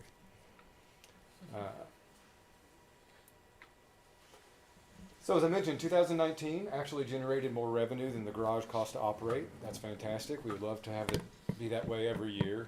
So in thinking again about what does this cost us out of pocket, out of the general fund every year, depending on the direction we want to go. Based upon the proposed budget that our preferred operator has negotiated with us at this point, the difference between that example year of revenue and the same year, which was our highest in the last 3 years, revenue of actual on-street enforcement as well, we end up with a difference. We end up with a cost out of pocket, if you will, $79,500 approximately. versus if we did it ourselves and ended up with the same revenue numbers, we're probably looking at about 30,000. So the difference between the two, once you factor in some reasonable expectation of what that revenue might look like, and obviously we're going to be working our best to improve that number and have some projects coming online that make us very optimistic that these things are going to be possible, with some significant residential units coming online in the next 12 months in downtown Frankfort. As we all know, we've got lots of projects, other hotel projects downtown that may potentially want to be users of the garage, we hope. Fingers crossed. So, but yeah. Short story, the difference between the two approaches you can think about in terms of kind of wrapping our heads around what the alternative is once you factor in that assumed revenue is round about $50,000 we think we can project. I can go back to anything, answer any other questions you all have. If you have more interest in exactly how we imagine ramping up the program and things of that nature. Can I ask a very basic question of operations? Sure. Is the proposed or the preferred operator that you all have chosen, are they using what I would consider more technology in the terms of tracking individuals who are parking and things of that nature? The reason I ask is I was just in Nashville last weekend, and like you walk in and all you do is you scan a QR code, and then you scan your the back of your car, and then all of a sudden it tells you get a text message every hour. It's like, you now have spent such and such on parking, and yeah. So I wondered if there were that kind of technologies we were using, so that we were using less human capital, if you will, and using some Absolutely. technology. So they use similar technologies, as I understand it, that operate either the same or much like what you're describing, which would likely be what we transition to. The garage now is already app-based. I don't know if it's quite as sophisticated as that. Right. And as you all may be familiar, there used to be gates and attendants there, and some of that hardware and equipment is still there, and probably as part of our move to make the garage more friendly, could be something that we might end up considering doing some work to remove some of that old, antiquated equipment and maybe improving the gateways to the garage over time as part of this with this operator. So how long is the contract? If memory serves me, I believe it was a 2-year term with 2 potential years after that. So our potential cost based on past performance around 50,000. Out of pocket. But who sets the rates on the garage? Is that I think up that'll to be part of something that we'll work together with the operator and then end up bringing whatever that fee schedule should be to you all. And do they have any incentive? Do they get a cut of any of that, any percentage of what they bring in? Are they incentivized in any way to generate more revenue? Not the way we've approached it. They would simply have their cost as the proposed budget that we agreed to. I don't believe we built in anything where they get bonuses of any kind for So we don't want them performance to- from the garage. Parking for profit, but on the garage at least. But that's set by us, though. I guess that's my question. It is, and as part of this, we're going to have to be looking, in the first, what I'll call sort of the ramp up phase of this, when we're meeting with that parking advisory group, when we're trying to figure out what changes might need to be made to our 2-hour parking zones and where they are. Do we need to have a residential parking pass program of some sort? Do we need to look at a change in how we do fees in the garage? That's all also going to involve us changing some of our parking ordinances as well. So that'll have to come back to you all. We'll have quite a bit of work to do on the front end to get us going. So we won't immediately, sign a contract with the operator, transition control of the garage to them, and immediately have those guys out on the street doing their thing. There's going to be a ramp up period where we get with the group, learn what we need to do, get some strategies, share that information with you all, and start moving forward. So probably not looking at really ramping up this program in any really meaningful way, particularly the on-street enforcement part, until I would imagine middle of summer, something like that. Anyone else?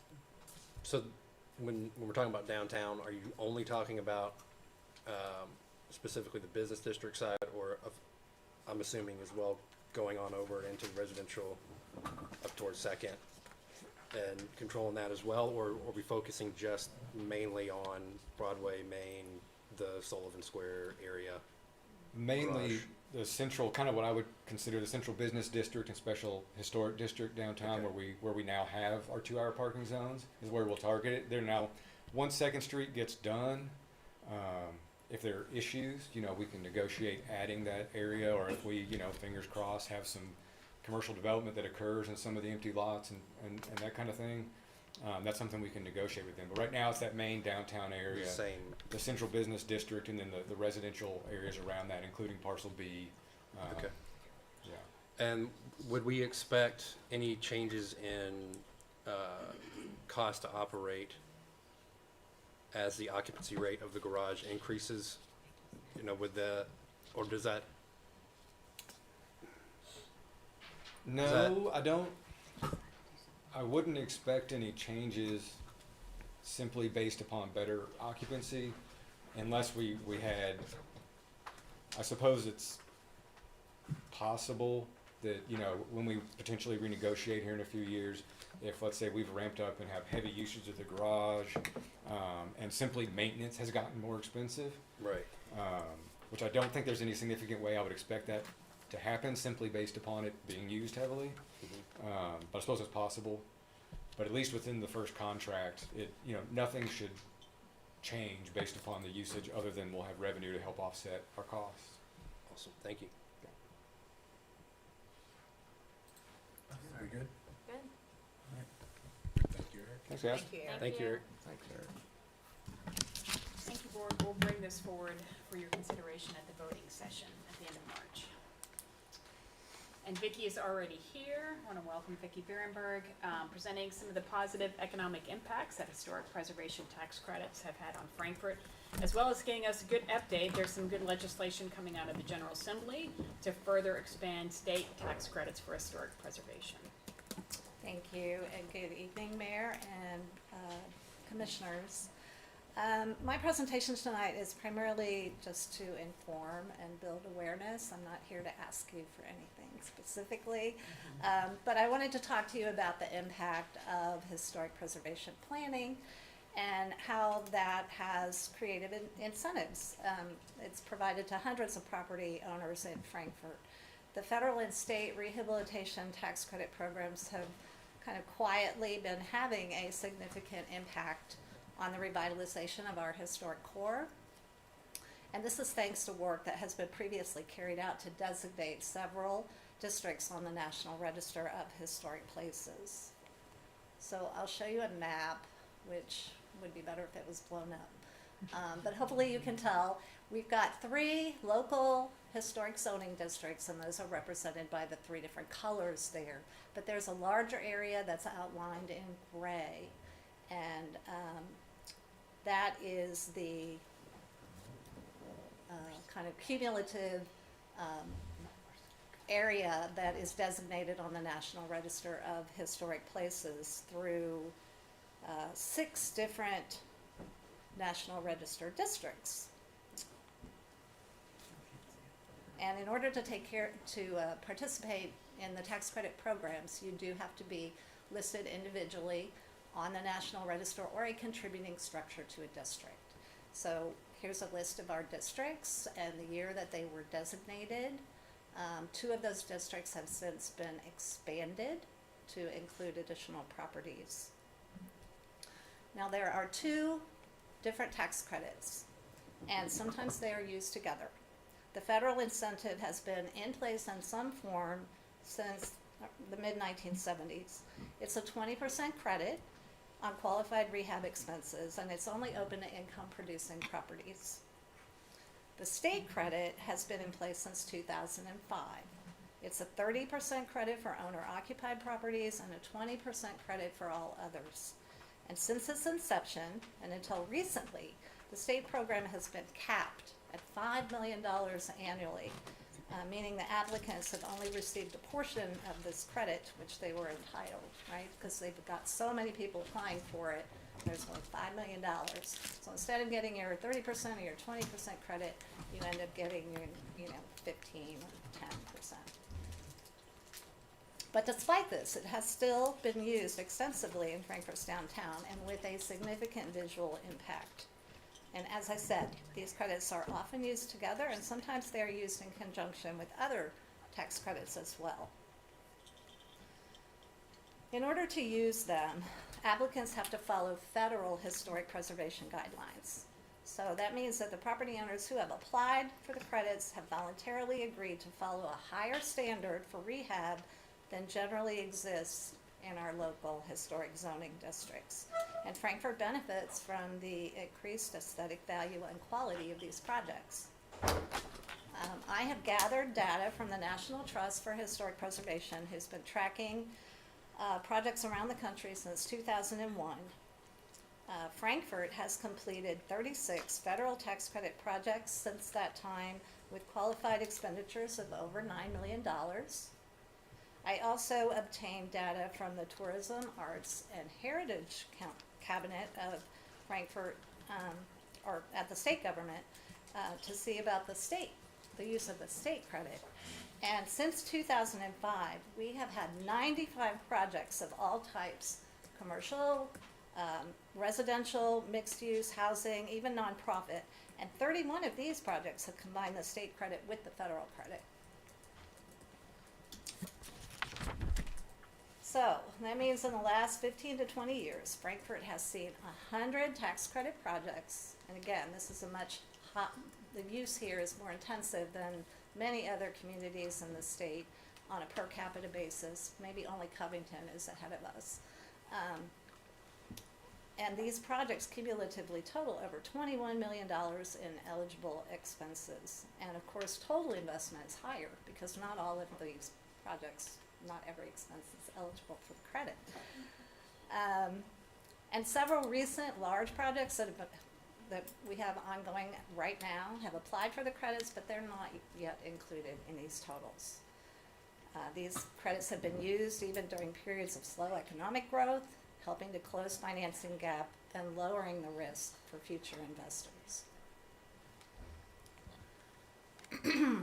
Now, in the last legislative session, the Kentucky legislature lifted the cap on the state credit from $5 million annually to $100 million annually, ensuring that future applicants will receive the full amount of credit and greatly increasing its attractiveness to investors. And as Laura mentioned, also there is currently a bill on the House floor today, actually right now, House Bill 659, and it is expected to pass out of the House. And it proposes to lift the maximum allowable credit for owner-occupied residential projects from $60,000 to $120,000, and on all other projects from $400,000 to $10 million.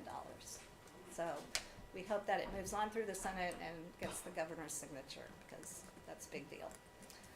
I'm going to quickly share some images now to help illustrate how historic preservation planning and policy that provides incentives like these can make a huge difference in the attractiveness of your historic downtown. This picture obviously is not Frankfort. It's not even in the state of Kentucky, but I do like to use it.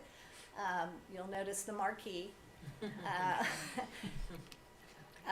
These buildings are not falling down. They've had improvements. They've had money put into them, right? But are they the kind of improvements that spur additional investment? And if you had money to invest, do you think your risk is higher here or here? And I would argue that the difference between the two photos is due to lack of historic preservation planning and policy that helps to create incentives like this to keep a downtown looking at its very best. But you don't have to take my word for it, because I have compiled some evidence for you to be the judge yourself.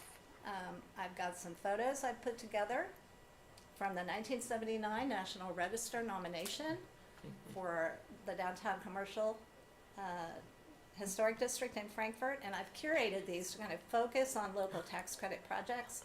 You can really see the difference that this investment has made in our downtown. Here we have, of course, the 300 block of West Main and how it looks today.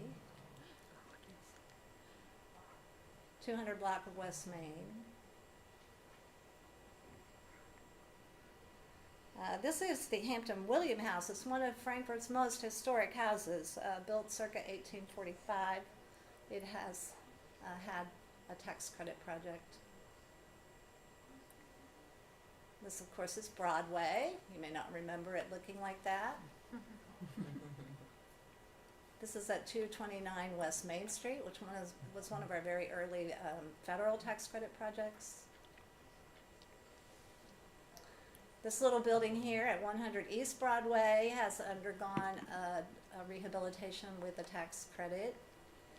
But now it is going to be partnering with the large warehouse building next door in a new project, which again will utilize tax credits and become a new boutique hotel and restaurant for Frankfort. Here's a view on St. Clair in 1979. Same view today. This is back when St. Clair was not open to street traffic. Another view today. 200 West Main Street, a beautiful terracotta building. And another view of the south side of the 200 block of West Main Street. And then the Marcus Building on St. Clair, right? There's the historic photo on the left with the original windows, and then how it looked for many years without any windows and having the mural painted on the front. And now again, with the assistance of tax credits, we have windows, and it's going to be contributing once again to our economic vitality. And of course, you might remember this building. This photo is fairly recent. It's still the one on Google Maps. It's from 2018, the old firehouse, which is looking gorgeous. Another tax credit project. And we have a new project at 300 Washington. Has also recently been approved for a boutique hotel restaurant, and the current owners are going to be seeking federal and state tax credits. So just kind of give you the cumulative effect. Put together these little thumbnail pictures. These projects utilized only the federal credit. These projects are commercial and multi-use projects utilizing the state and sometimes federal credit. These are housing projects that have utilized the state and sometimes federal credit. These are a special category of affordable housing projects in South Frankfort that have utilized the state and federal tax credits, and it's really great because these rehabilitations, which also use the affordable housing tax credits, have kept that architectural integrity intact, and we are finding out right now as we are working on our African American Historic Context project that a lot of these buildings have significance to Frankfort's African American community. Yeah, So- Vicki, I just want to say thank you, because that's that middle, the White House at the bottom, four that I square sent at an the email out bottom. to the BOC about the two civil rights leaders. Yes. I would say our own Rosa Parks in like 1908. Yes. Riding the trolley and refusing to ride the trolley. That's in that. right. That's right. So that's very And that's our exciting. house. And then here's kind of a snapshot of all the owner-occupied residential properties that have utilized the credit. And we've even had the ability to utilize it for nonprofit and government projects because the state credit has had a transferability feature. Now this feature was lost recently because the bank franchise tax was repealed, and I guess that's what provided the transferability. But this legislation that just is in the House tonight actually adds that transferability back, so we hope to keep that.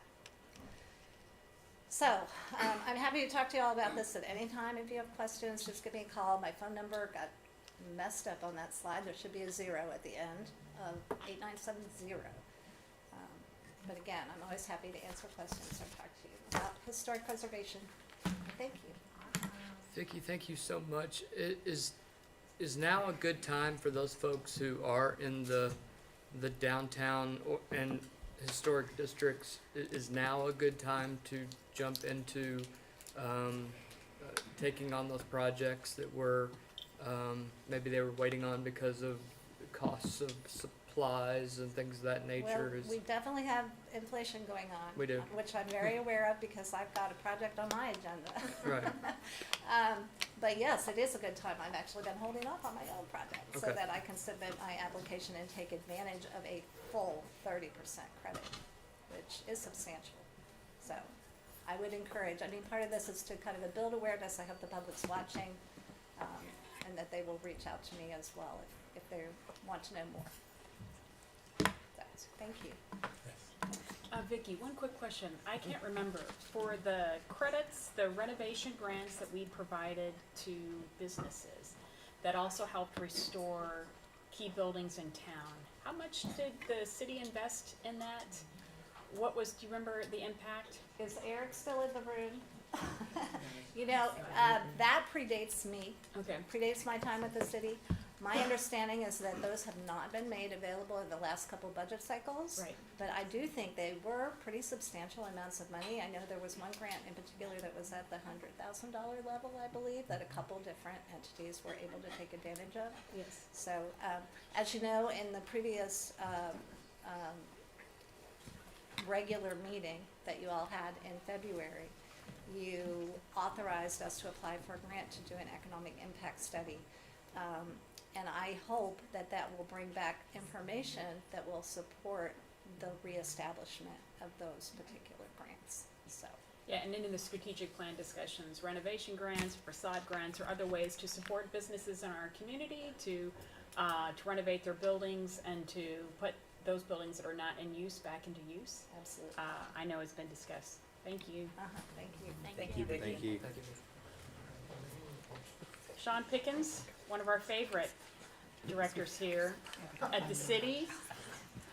He's always welcome to come here, visit quite often.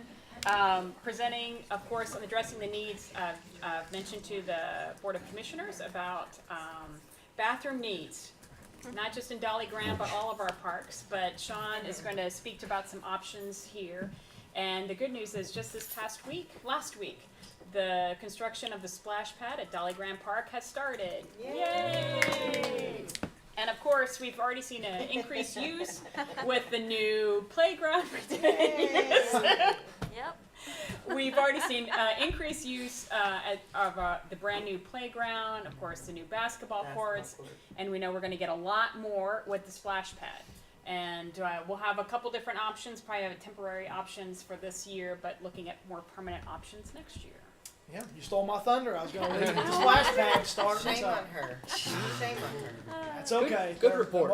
Thanks, Sean. We appreciate you. Yeah, Thanks, yeah. yeah. So, as of last week, we are still on target for a June 1st opening date. Knock on wood. We live in a crazy world, so hopefully the weather will cooperate and we won't have any major issues. But so June 1st is hopefully the start date or the opening date for the splash pad. So we are overly excited. Yes, I am here to talk about bathrooms. It's one of our great subjects. As a whole, and I won't get into real depth, but as a whole, bathrooms in parks are just really, they're non-existent. You know, we've made some strides. You know, we did a really large sewer project at Capitol View last year, and you know that has helped out a great deal. But we still have a long way to go. With the improvements we've made at Dolly Graham, I was just down there last week, and it was on a Tuesday or a Wednesday at like 11 o'clock in the morning, you know, in early March. And you know, if I would have went down there this same time last year, the year before, there would not have been a soul down there. Maybe somebody asleep on the picnic table in the shelter. There was probably 30 kids or more playing on that playground down there, you know, on a random weekday. So it's made a huge improvement. We've seen a lot of we've had less issues down there, knock on wood, you know, since we put in that playground than prior to. So it's coming together. So I definitely can agree on that. The community is really watching over their playground. Yes. We've seen that. I've seen that personally. And they're really watching over and catering, you know, to making sure things are going right and people are taking care of their playground, which is good. It's community pride for that and wanting to take care of that. And my son has been down there playing basketball. Usually they go down to Capitol View, and they've been going down to Dolly Graham because of that, and they've really enjoyed it. Good. So. Good. We're making strides. So really, you know, so the playground's completed, splash pad will be done soon, and really there's some other stuff to do down there, but really the last major piece is a restroom facility. There are bathrooms there currently. Do they meet the, can you go to the bathroom when you're there? Yes. The bathrooms were remodeled in the shelter. They're much better than they were, much better. But they're still, once the splash pad is done, and even probably now, they're not really adequate moving into the future. So we've been looking at a few different options. For this summer, we have already reserved a portable restroom trailer.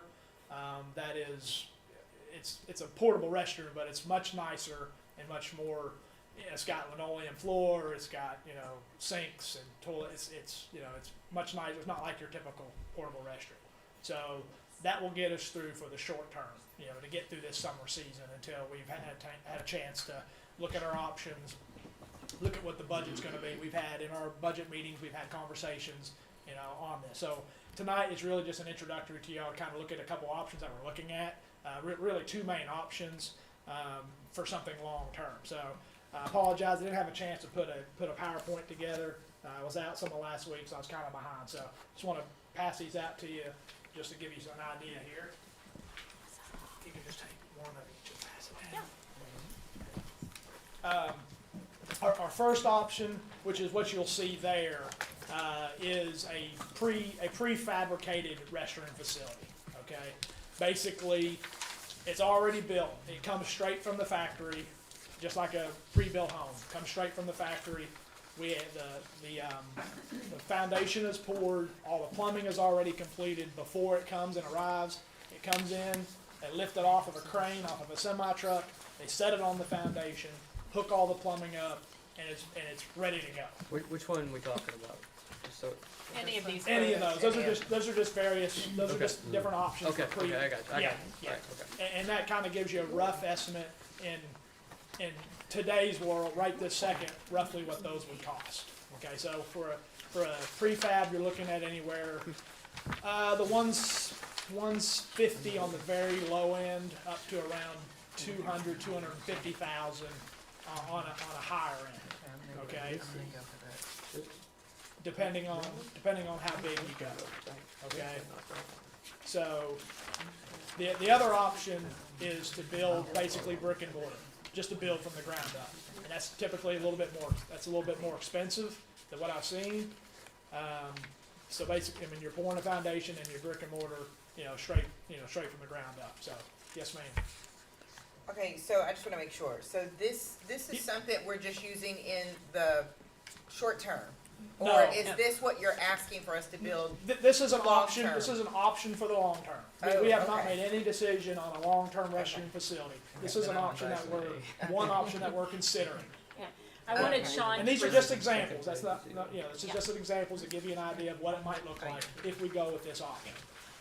Sean, maybe you guys might have remembered that Sean presented January, when we did an RFP for built from scratch bathrooms, Yes. which came in quite a bit higher, Oh, yes. 400. Oh, yes.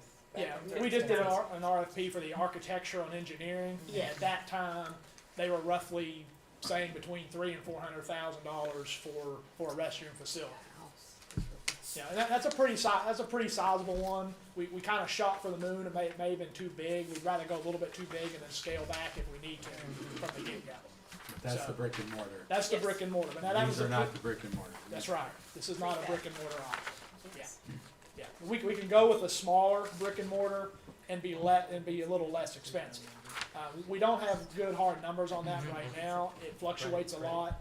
The best estimate that's been given to me right now, buildings are being built for roughly between, on the low end, about $250 per square feet. So that's kind of on the low end is what I've been told, and a lot of times it's been higher than that. What buildings are being, yeah. So you've given us options, and of course my eyes, because I like pretty, goes towards the pretty pictures. But it scares me because you didn't put any numbers with the pretty pictures. So Those two, these three that are so nice and they look presentable, but there's no numbers, and so these numbers, the not so attractive ones, which, I mean, as long as you can use the bathroom, I'm okay. But, I like the prettier ones. how much of an increase would you think that this drop off? I would have to check with them to see, but it'll be, it depends on how big some of those are in those pictures there. Okay. But probably anywhere from 25 to 50,000 More. Okay. more. Okay. Yeah. I think that those in those pictures, I think we could probably get those for around 200,000, Okay. give or take. Okay. So. Okay. Yeah. Two Not men and women. horribly, but. Yes, men and women. And Yes. they look substantial. These Yeah. look more substantial than, I Yeah. feel like. And like I said, this is just a kind of a beginning to give you an Sure. idea of what we're talking about. And I can get more specific. I can narrow this down. You know, really, you know, did you even want to consider a prefab? You know, I think it's or do we want a grout? You know, which is typically a little bit more expensive. But Is the replacement time essentially the same though for brick and mortar versus a prefab? the prefabs would go in much quicker. I'm talking about having to replace them. How many years will these things last? I got you. I don't really know the answer to that. I would assume pretty close to the same. Probably brick and mortar probably will last a little bit longer. Yeah, I couldn't tell you 5 years, 10 years, but But these will be locked at dawn when the park closes. They'll be Yes. locked where people aren't housing themselves in there. yes, All of that. yes, Right. Okay. yes, And we're gonna have a family option too? Yes. yes. Like I said, this is just an introductory just to get your, you know, if you're even interested in a prefab option, or if you'd rather go the brick and mortar option, then I can get more specific with that, or which direction we want to go, or I can kind of get more specific on either one, and we can still weigh both options. I like the pretty ones, but I definitely think that we should go this route to save a little bit of money because we are well over our budget for this particular park, and we do have other parks we're looking into. However, I agree. want to keep this park Yeah. to completion as far as the bathrooms are concerned. But I do like the nicer ones if we could pull that for Yeah. that. I do like these. I think that if we're going to build and we have revamped that park inside and out, I think that we should keep the how would you say it? Keep the advancement of that park all together and not sort of lower the standard with something that's so. What would you say? Quality of the aesthetic. Yeah, there you go. The Yeah. quality of aesthetics. Yeah, They if all you- need to be the same, and I think Yeah, so. We should if say you, with something. I know you haven't, because I just literally just gave it to you. But, Yeah. And I can send you all more detailed information, but if you read in the more into the information, there's additional, to those that you have, there's additional, you can add stone veneers, you can Okay. add different sidings, different siding to it, you can add, there's a lot of extras that you can Yeah, I saw add the to stone make on it the back. prettier and make it look more like those I pictures. did see the skylights too. That'd be Yeah. nice. Yeah. And, Yeah. decision time on this around budget time? In an ideal world, yes, but we can always come back, you know, early next, budget cycle and do a budget amendment if we had to. But I think we need to push this to. Yeah. Is it possible to get it done in this revenue cycle for this budget coming up? oh yes, Fiscal year The- 23, yes. yes, not right, fiscal right, year- no, right. yes, Yeah. oh absolutely. Yeah, I talked as of about 2 or 3 weeks ago. This particular company, they told me roughly about an 8 to 10 week turnaround that they could have this done. Okay. I would also add, Sean and I have talked about, and when we brought individually commissioners down to Dolly Graham Park, the other challenge is the location. And I know y'all have waved in, and it was nice to get a kind of tour of options.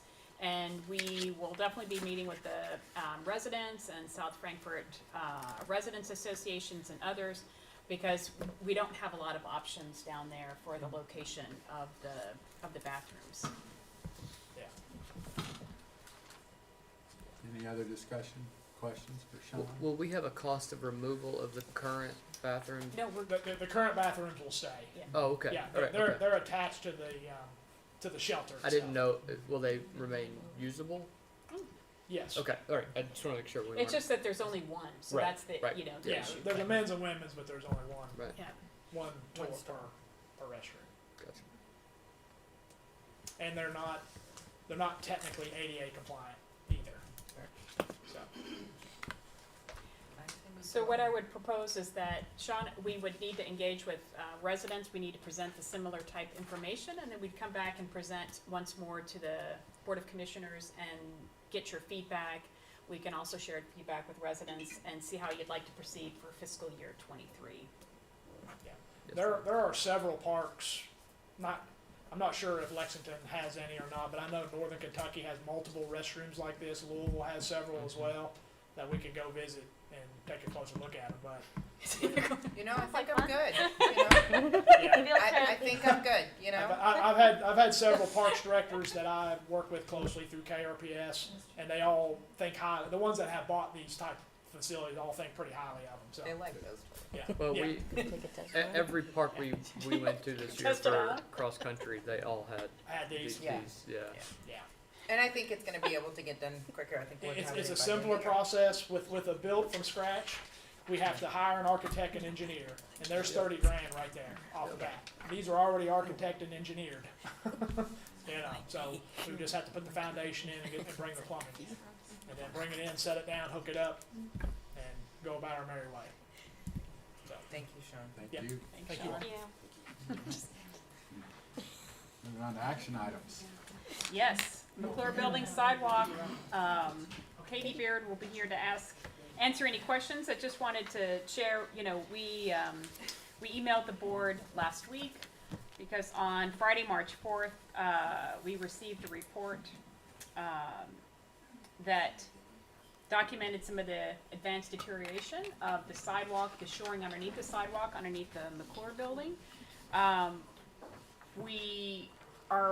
Our proposal is to put up temporary shoring, which I just recently signed an emergency order, and we have closed off the sidewalks. But to let you know that there's nothing wrong with the McClure Building, it's solid as a rock.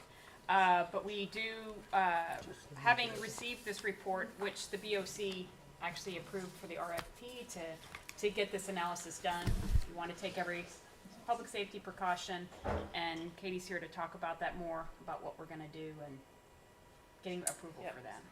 So, just a little background, I know you've got the memo in front of you, but in this area there at the corner of West Main and McClure, or St. Clair, the McClure Building, there's been ongoing water issues with the basement, from surface water, from groundwater.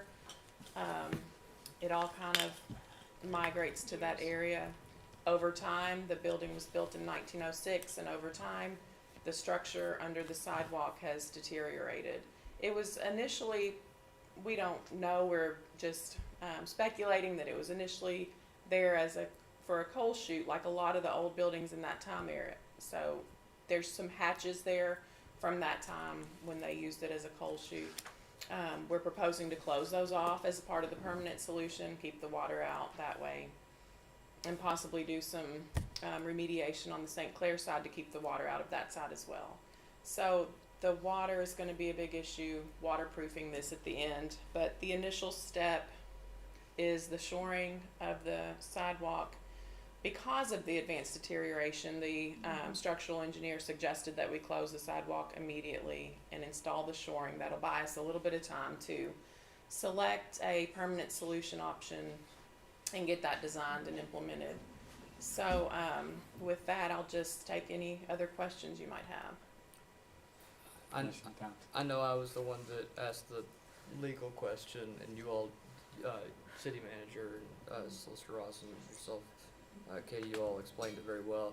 Perhaps you might want to explain it so that everybody that's watching can understand why we're taking on this project as opposed to Mr. Dunn taking on this project. Yes.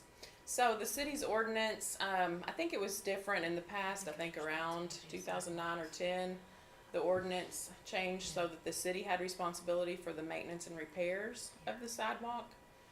Any replacement, any structural damage, we're responsible for, unless a private resident or a private owner has caused the problem by like driving over it with heavy equipment or something like that. The private owner is responsible for clearing snow and debris and ice and things of that nature, but the city would be responsible. It's within the right of way. we did look into that a lot. So the city does have a responsibility here to protect the safety of the public. Do we carry? I know this is probably a really dumb question. Do we carry any type of insurance on that? We're having the issue actually evaluated by our insurance company, and we'll also be evaluating this more in light of the I law as understand. we go on. But right now, the Yeah. urgency is to get this emergency situation dealt with, and then we can figure out Understand. some of the other issues as we go forward. Yeah, that's right. Also, we met with the Duns last week, and also talking about there will be some inconvenience to the tenants in the building. So working with them to try to minimize the impact as much as possible.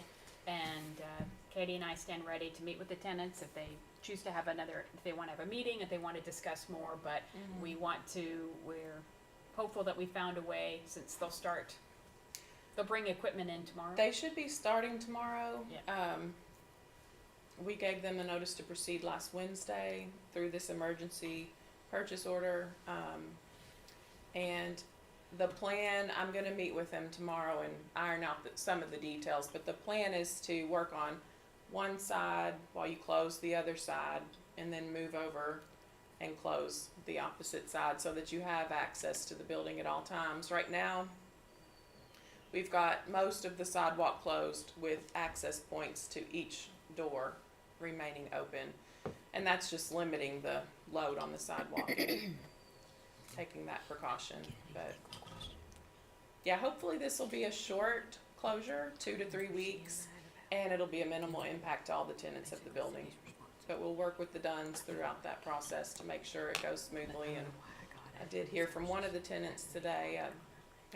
Had a message, tried to call him back to just let him know what's going on. So, like you say, we're totally open to meeting with any of them who have questions or concerns. And I forgot to say that we're requesting approval of to expend $58,367 from the BOC in order to pay for this emergency shoring, and this will come out of our mutual aid account that we have. Thank you, Katie. Any other questions, discussion? Is there any expected traffic impact from that I overlooked?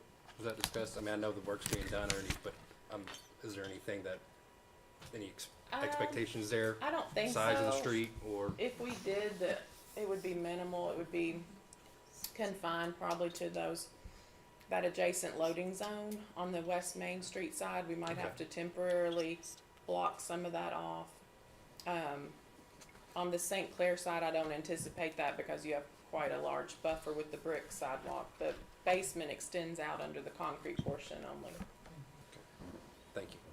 Do you need a motion? Is this an action It item? was an action item. That's right, sorry. Motion to approve. We have a motion, Commissioner Waldridge, Second. second Commissioner Thompson. Is that it for discussion? Seeing none, clerk, will you call for the vote? Commissioner Waldridge? Yes. Commissioner Thompson? Yes. Commissioner May? Yes. Commissioner Unger? Yes. Mayor Wilkerson? Yes. That motion carries. Thank you. And Mayor, for our final item on this evening's agenda, is a resolution in support of a connector road and the state plan to ease congestion. As you all, we've talked about a lot tonight, is the BOC recently adopted the strategic plan, and one of the priorities is economic development. And the BOC and the community recognize that the city and our local economy must grow to address the $2.4 million revenue shortfall in state occupational tax revenue. Now, we are all grateful that ARPA funds in fiscal year 22 this year and fiscal year 23, we will receive it in July, will cover that gap. We'll receive $3.5 million. However, in fiscal year 24, we could have a very difficult budget year since no ARPA funds will be available.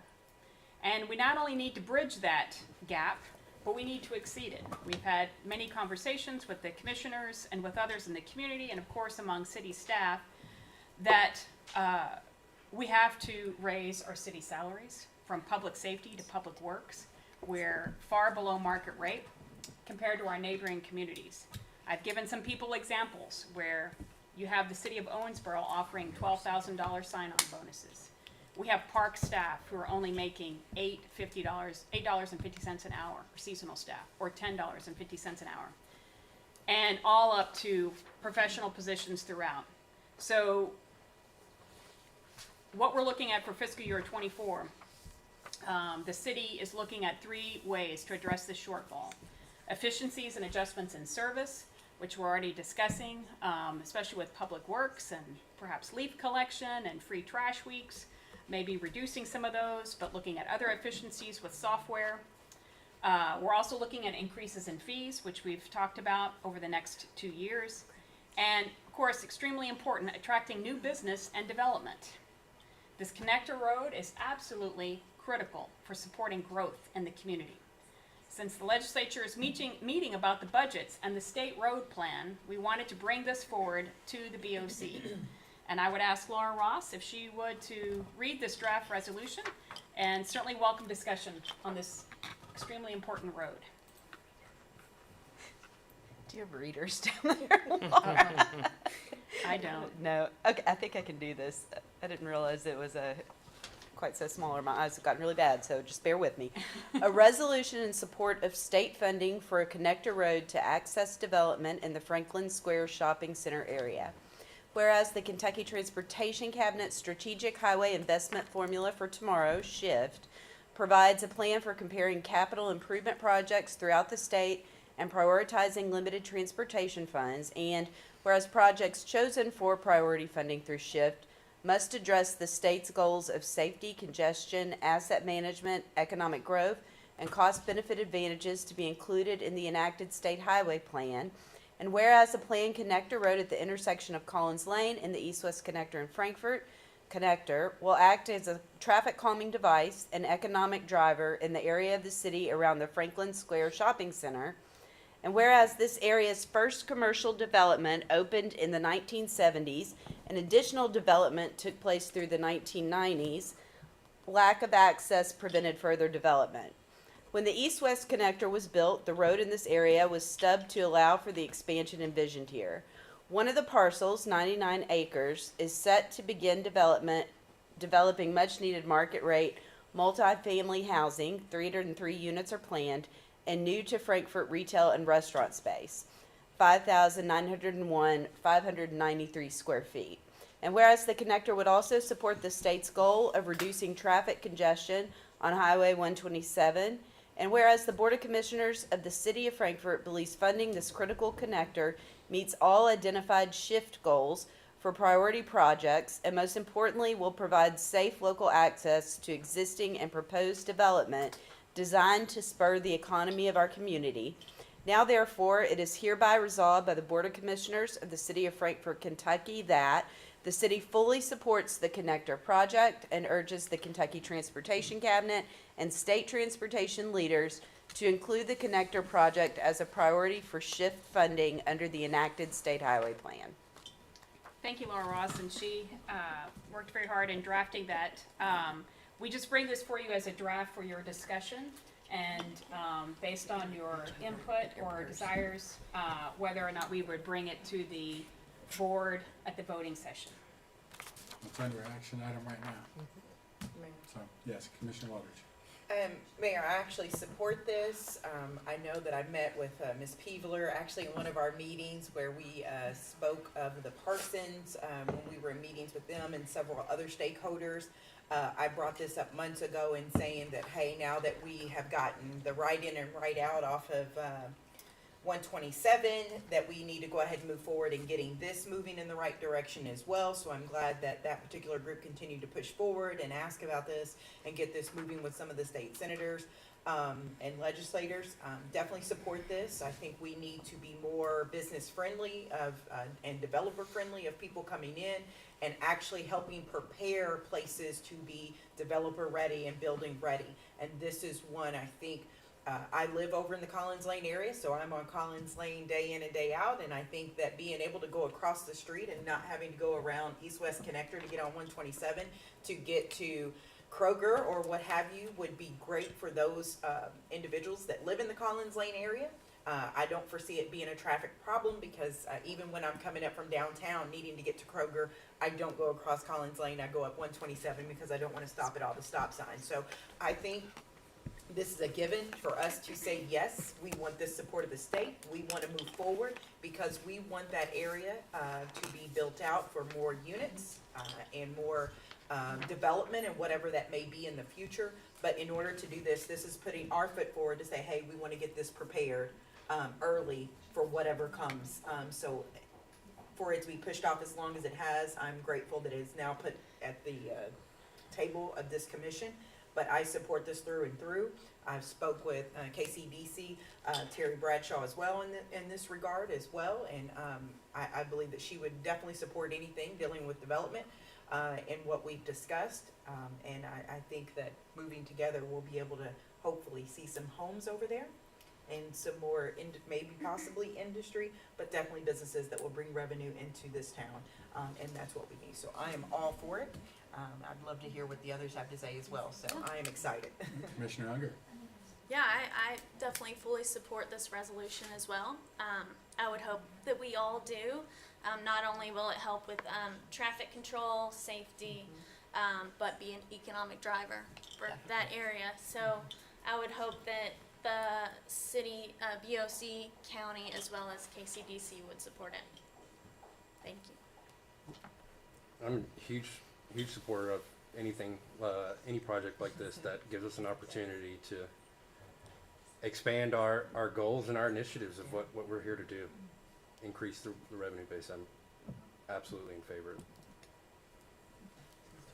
of it. I think it's a great plan. I think it's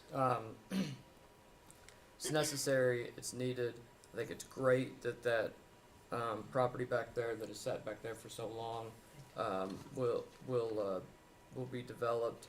I do know that it will ease some other issues that have popped up recently with regard to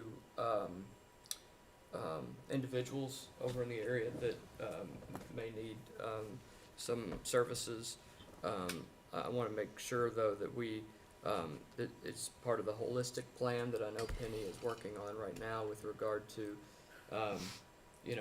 building up that area, but we've got 10 or 11 open spots over in Parkside too. So I think there's a holistic approach that we have to take to this, and I love the way that Penny's been attacking this in that way. So I appreciate that.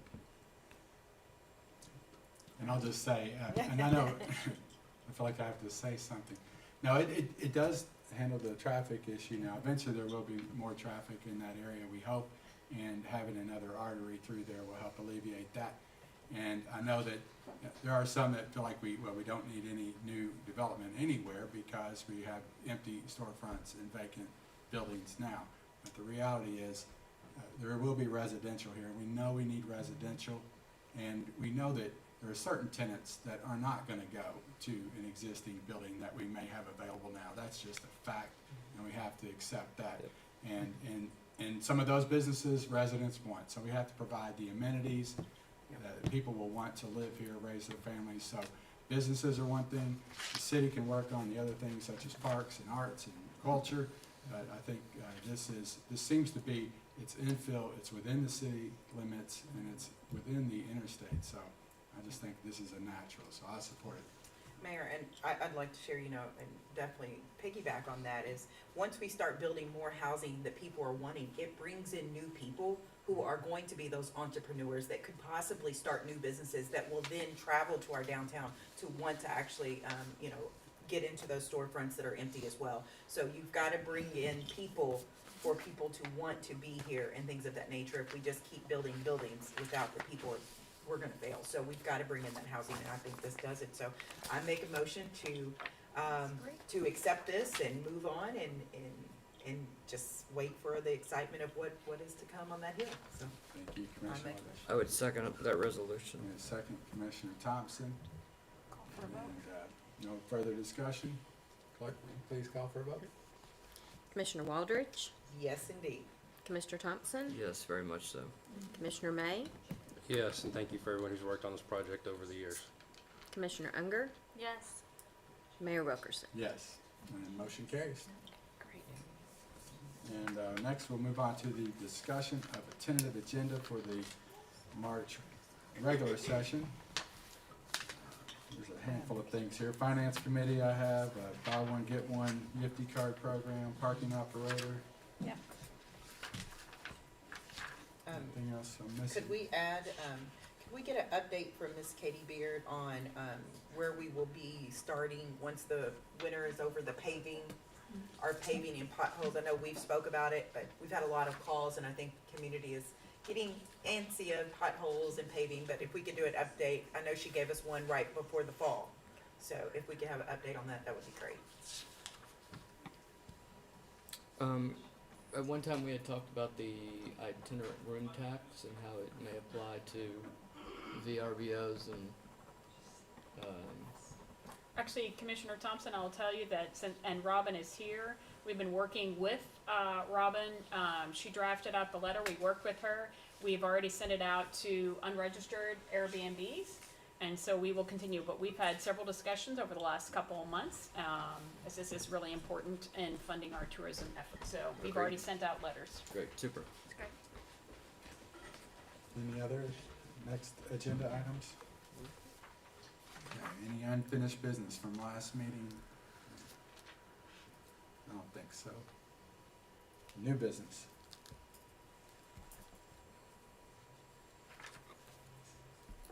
Anything for new business?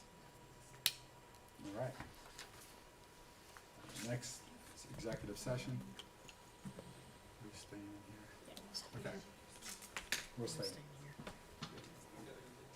Make a motion. Go into executive session per KRS 61.8101F personnel discussion which might lead to the dismissal or discipline of an employee. Action may be taken in open session. Second. All right, motion, second. All those in favor say aye. Aye. And how about a 5-minute recess? Anybody? Yes, please.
Motion to approve the employment action of moving Toma Brown from supervisor to telecommunicator 2 effective March 15th, 2022. Second. All right, motion and a second. Is there any discussion? Seeing none, ask the city clerk to call for the vote. Commissioner Waldridge, Yes. Commissioner Thompson, I'm gonna abstain, and I would like to explain why.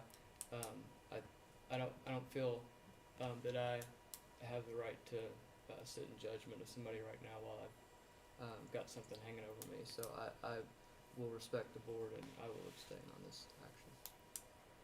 Commissioner May, Yes. Commissioner Unger, Yes. Mayor Wilkerson. Yes, and that motion carries.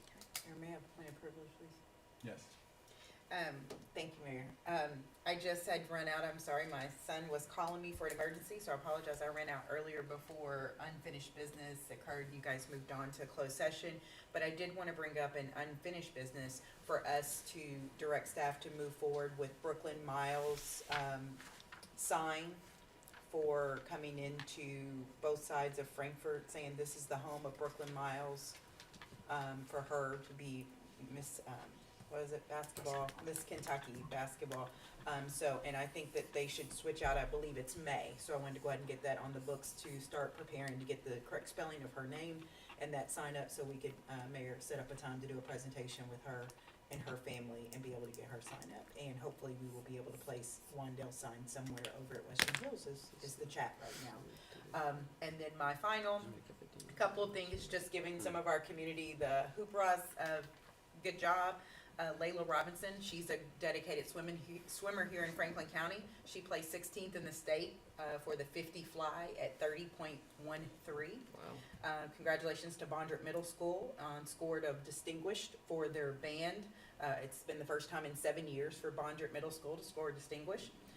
Also Logan Hawkins, he qualified for the 2023 MLF National Championship, which is fishing. And also congratulations to the Lady Flyers for representing Frankfort as far as they did. We were all screaming for them regardless of the colors and regardless of what side of town they're on. They are our babies and we appreciate them repping well. And also, last but not least, congratulations to Lelia Saxena. She is Miss Frankfort High. So just like giving shout outs to some of our people across city and county. So with that, I'll ask for adjournment. I'll second that. A motion and a second to adjourn. All those in favor say aye. Aye. Aye. See you next time. Thank you all.